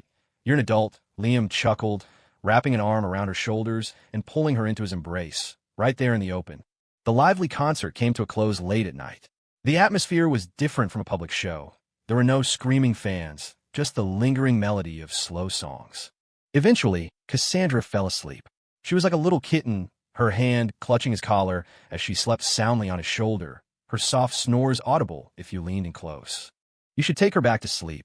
It's cold out here, and it's not safe for her to sleep like this, Carol Xia said softly, approaching with a roasted sweet potato. Liam nodded. Okay, Mom, could you have them bring the car around? I'll carry her back. Of course. Thanks to his recent fitness regimen under Dr. Aiden's guidance, Liam's body had not only recovered, but was stronger than ever. Even carrying a pregnant Cassandra wasn't much of strain. He settled her in the car, her small hand still gripping his shirt. He sat down beside her with a sigh. Back at the villa, he carefully placed her on the bed and let out a long breath. He stretched his arms, looking with amusement at the large mound under the covers. He leaned in close and whispered to the bump, "You two better be good in there. Don't keep moving around and bothering your mother, or I'll spank you both when you get out." After he spoke, silence filled the room. Liam scratched his head, embarrassed. He was acting more and more childish, bickering with two unborn babies. The next day, after Liam had lunch with Cassandra, Evelyn took her for her prenatal exercises. Seizing the free moment, Liam was about to read a psychology book when a guard entered. "Sir, Mr. Shaw is here. He says he'd like to see you." Liam's eyes flickered. He had expected this. He nodded calmly. "Let him in." "Yes, sir." A moment later, Simon Shaw walked in, an awkward expression on his face. He looked at Liam, as if about to speak but unable to find the words. Liam, having already seen through him, cut straight to the point. "Mr. Shaw, if you have something to say, just say it. My wife is doing her exercises. She's not here." Simon was taken aback. Meeting Liam's gaze, he felt as if his soul had been laid bare. The awkwardness vanished, replaced by a wry smile. "No wonder old Mr. Thorne was so insistent on having you as a son-in-law. If it were me, I wouldn't let such a prize go to anyone else either." Liam was too smart. So smart that he didn't need any hints. A single sentence was enough to understand his purpose. More importantly, his character was solid. Once he committed to someone, he never wavered. Such a loyal and outstanding man. It was no wonder his daughter had become so obsessed. "Sylvia wants to see you." Without hesitation, Simon got straight to the point. A flicker of understanding crossed Liam's eyes. He didn't stand up, just smiled faintly. "Mr. Shaw, as you know, I have to have lunch with my wife. She can get insecure, so I don't meet with any woman privately under any circumstances." He would always let her know. It was how it had always been, and how it would always be. Cherishing the present wasn't just a phrase to him. He was happy now, and he would avoid anything that might threaten that happiness. Simon had anticipated this response. He took a deep breath and looked Liam in the eye. "I think this will be the last time." He cleared his throat. "Sylvia saw your proposal yesterday. She went back to her room and has been curled up in bed ever since. She hasn't touched a drop of water. Liam, please try to understand my position as a father. I can't bear to see my daughter like this." Simon's words were sincere, his head bowed low as he spoke. Liam's expression flickered. Other things aside, Simon's plea as a father had struck a chord. He was the first man Liam had ever met who would go to such lengths for his daughter. The second was Caleb Thorne. Liam vaguely remembered his first meeting with Caleb.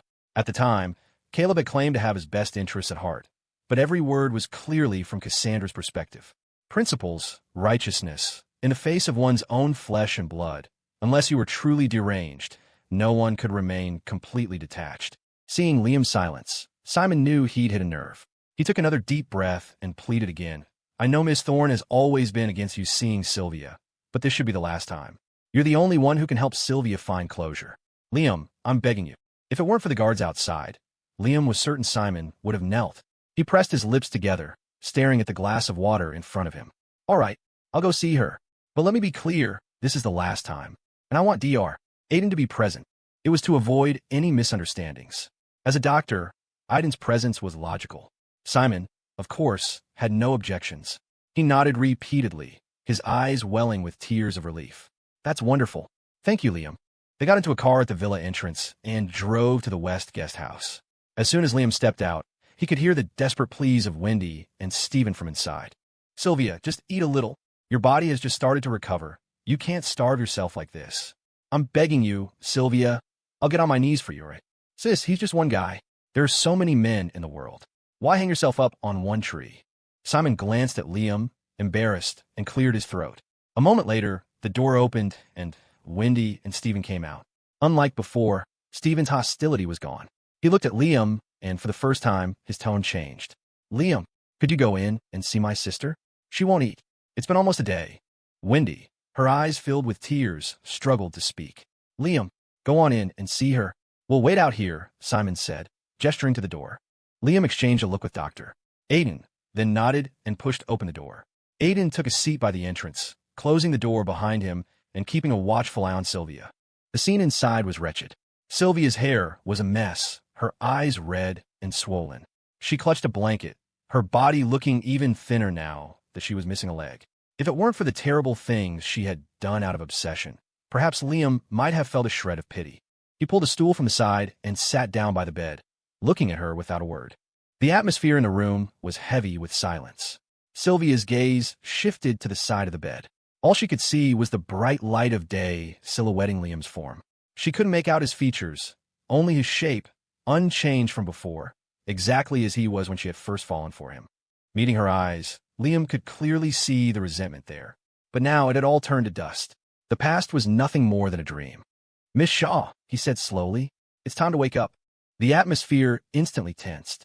Sylvia shrank into the corner, her hands gripping the blanket, her eyes fixed on him. Are you here to laugh at me? She spat. Liam suddenly chuckled. He said nothing, but that single laugh made Sylvia's heart tremble. She should have known.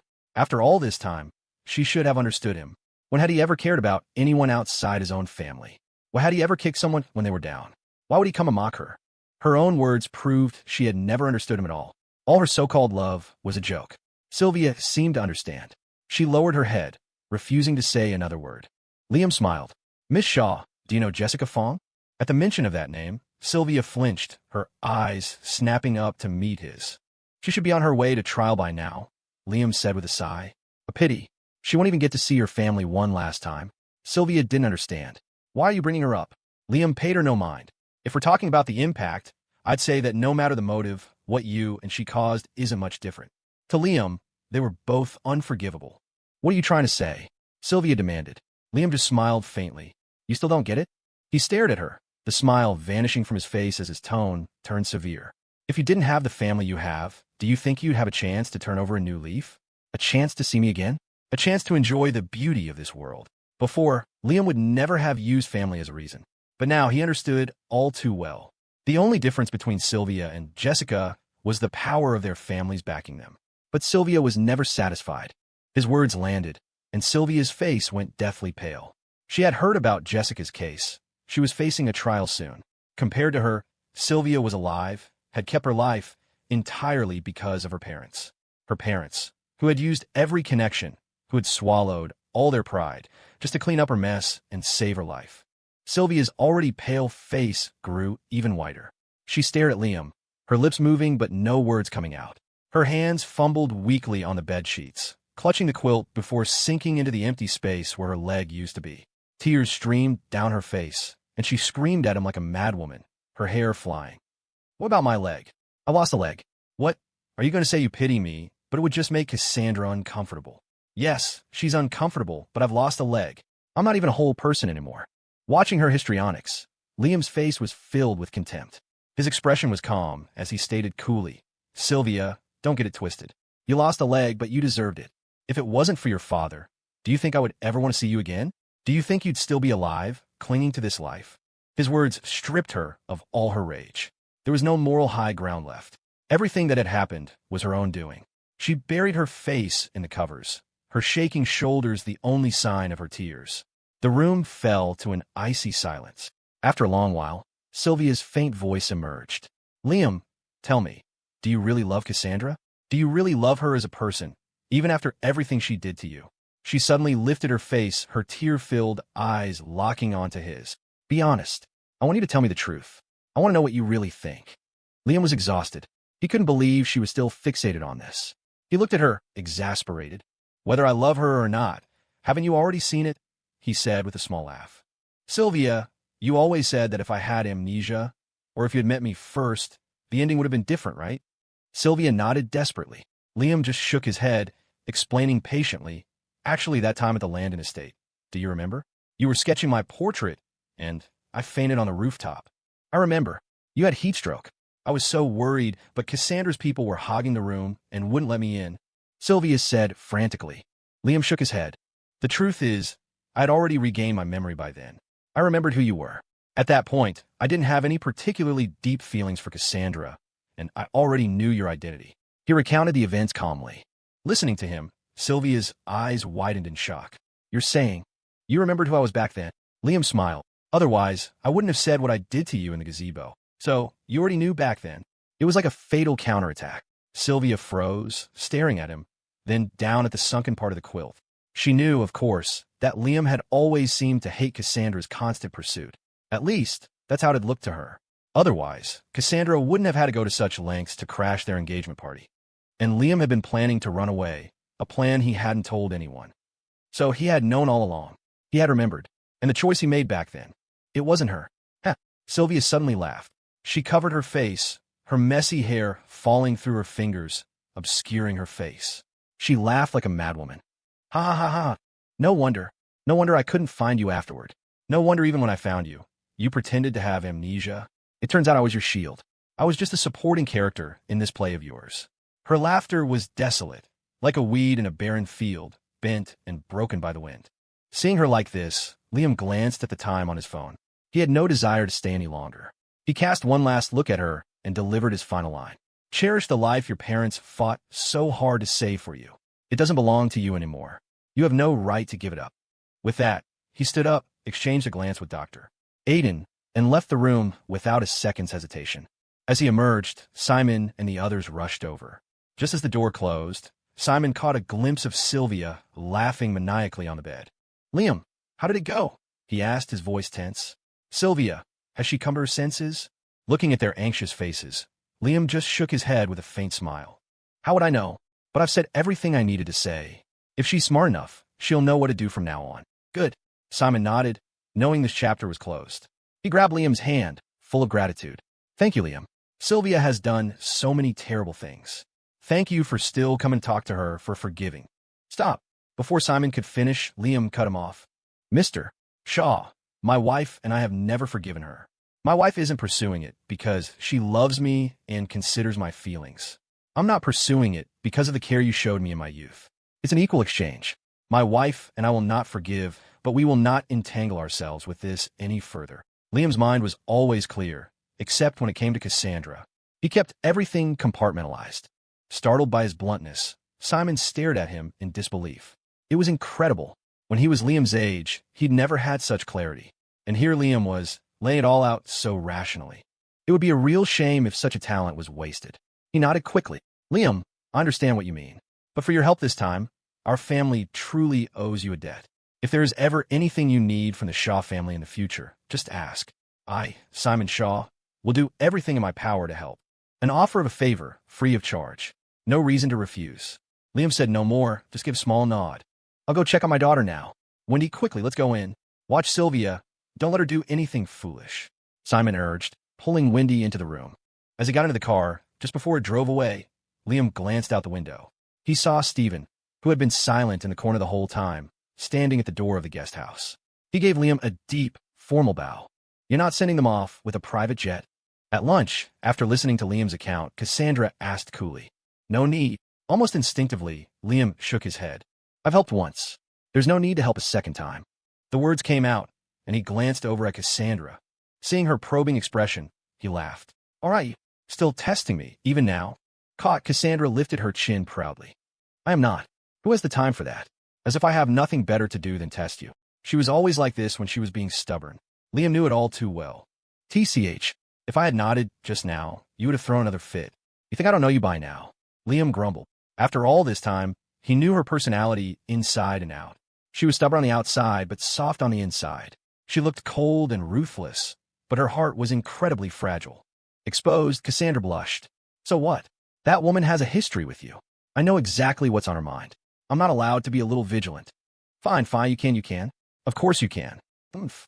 You should count your lucky stars. You're the only man I've ever been with. If I had a flock of admirers buzzing around me, I bet you wouldn't be so calm. Cassandra pouted, turning the tables. Liam had never really considered that. He was so used to her chasing him that he'd forgotten she had plenty of hidden admirers herself. His eyes darkened, his face growing grim. He scooted his stool closer to her, squeezing in tight. Cassandra's eyes narrowed slightly, watching his movements. He picked up his chopsticks, grabbed some vegetables, and held his bowl underneath as he lifted the food to her mouth. "Open up," he said, his voice a little stern. He seemed angry. Cassandra knew why he was angry. The angrier he got, the more it proved he cared. A small, smug smile played on her lips as she obediently opened her mouth. He popped the vegetables in and instructed, "From now on, neither of us is allowed to say things like that. Otherwise, I'll be more than just angry." "And what would you do?" Cassandra patted her large belly triumphantly, like a proud dolphin. Liam gritted his teeth. "Fine, you could be smug for now." He knew she only had a few more months of this. Once the babies were born, he'd see how he'd deal with her. "But, have I really been that short-tempered lately?" Cassandra asked suddenly during the meal. If she hadn't brought it up, Liam might have been fine. But the question made him want to cough up blood. He looked at her helplessly. "What do you think?" Cassandra scratched her head awkwardly, then cupped his face in her hands. "I don't mean to be," she said sincerely. "I don't know what's wrong with me these days. Everything just seems to annoy me." "It's okay." Liam shook his head, knowing the pregnancy was hard on her. He changed the subject. "By the way, we're getting close. Shouldn't we start thinking about names for the babies?" "Oh, right." It finally dawned on Cassandra. She laughed. "I totally forgot about that." "Well, you need to think seriously. What should we name our babies?" Cassandra fell silent, thinking for a long moment before tugging at her hair in frustration. "I don't know. I can't think of anything right now." Liam pondered for a moment. "I've thought of nicknames. They'd work for a boy or a girl. Want to hear them?" Cassandra nodded eagerly, her big eyes fixed on him. "The older one will call Annie, and the younger one Reese. What do you think?" That's simple. They're nicknames. Who has complicated nicknames?" Liam glanced at her and smiled. Cassandra tapped her chin. "It's a bit simple, but is there a story behind them? The wind keeps its promise. The flowers never fail. Year after year, they hold true to one another," Liam recited with a soft smile. The poetic line made Cassandra blush. She cleared her throat. Those are nice names. We'll use those for nicknames. What about their full names?" "I haven't thought of those yet." "Well, hurry up and think. Naming them is your job. I'm not dealing with it." "Seriously, Cassandra? You're the mother. You're not going to help." "Who wants to? Giving birth to them is hard enough. Thank you very much. You're the father. What's so hard about picking a name?" A week later, the Shaw family came to thank Liam and Cassandra. At the villa entrance, Simon and Winnie were full of gratitude. Stephen pushed the wheelchair, also looking at Liam with appreciation.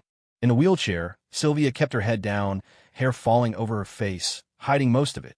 The arrogance was gone, replaced by the posture of a defeated person. She didn't say a single word. Due to Maplewood Manor's viral fame online, the villa was now constantly surrounded by crowds of people coming to take pictures. Amidst the throng, they saw the Shaw family off. The Thorne family had also added more guards outside. For the next 2 months, Liam and Cassandra were busy. They were both self-disciplined people, and even staying at home, they were never idle. Under the supervision of Evelyn and Dr. Aiden, Cassandra exercised for an hour every day with a perfectly balanced diet. Liam was also working out daily, and his physical condition was even better than when he first met Cassandra. Time flew by, and soon it was the new year. Caleb Thorne finished his work and rushed over. Chloe and Riley came as well. The whole family was gathered to welcome the new year. However, on New Year's Eve, as Liam was standing on a stool with Riley and the others, putting up decorations, he suddenly heard Cassandra cry out from behind him. The group, long prepared for this, reacted instantly.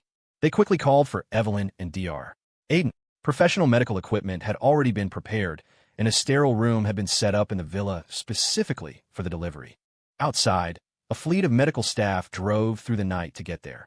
Waiting outside the delivery room door, Liam, Caleb Thorne, and the other parents paced, their faces etched with anxiety.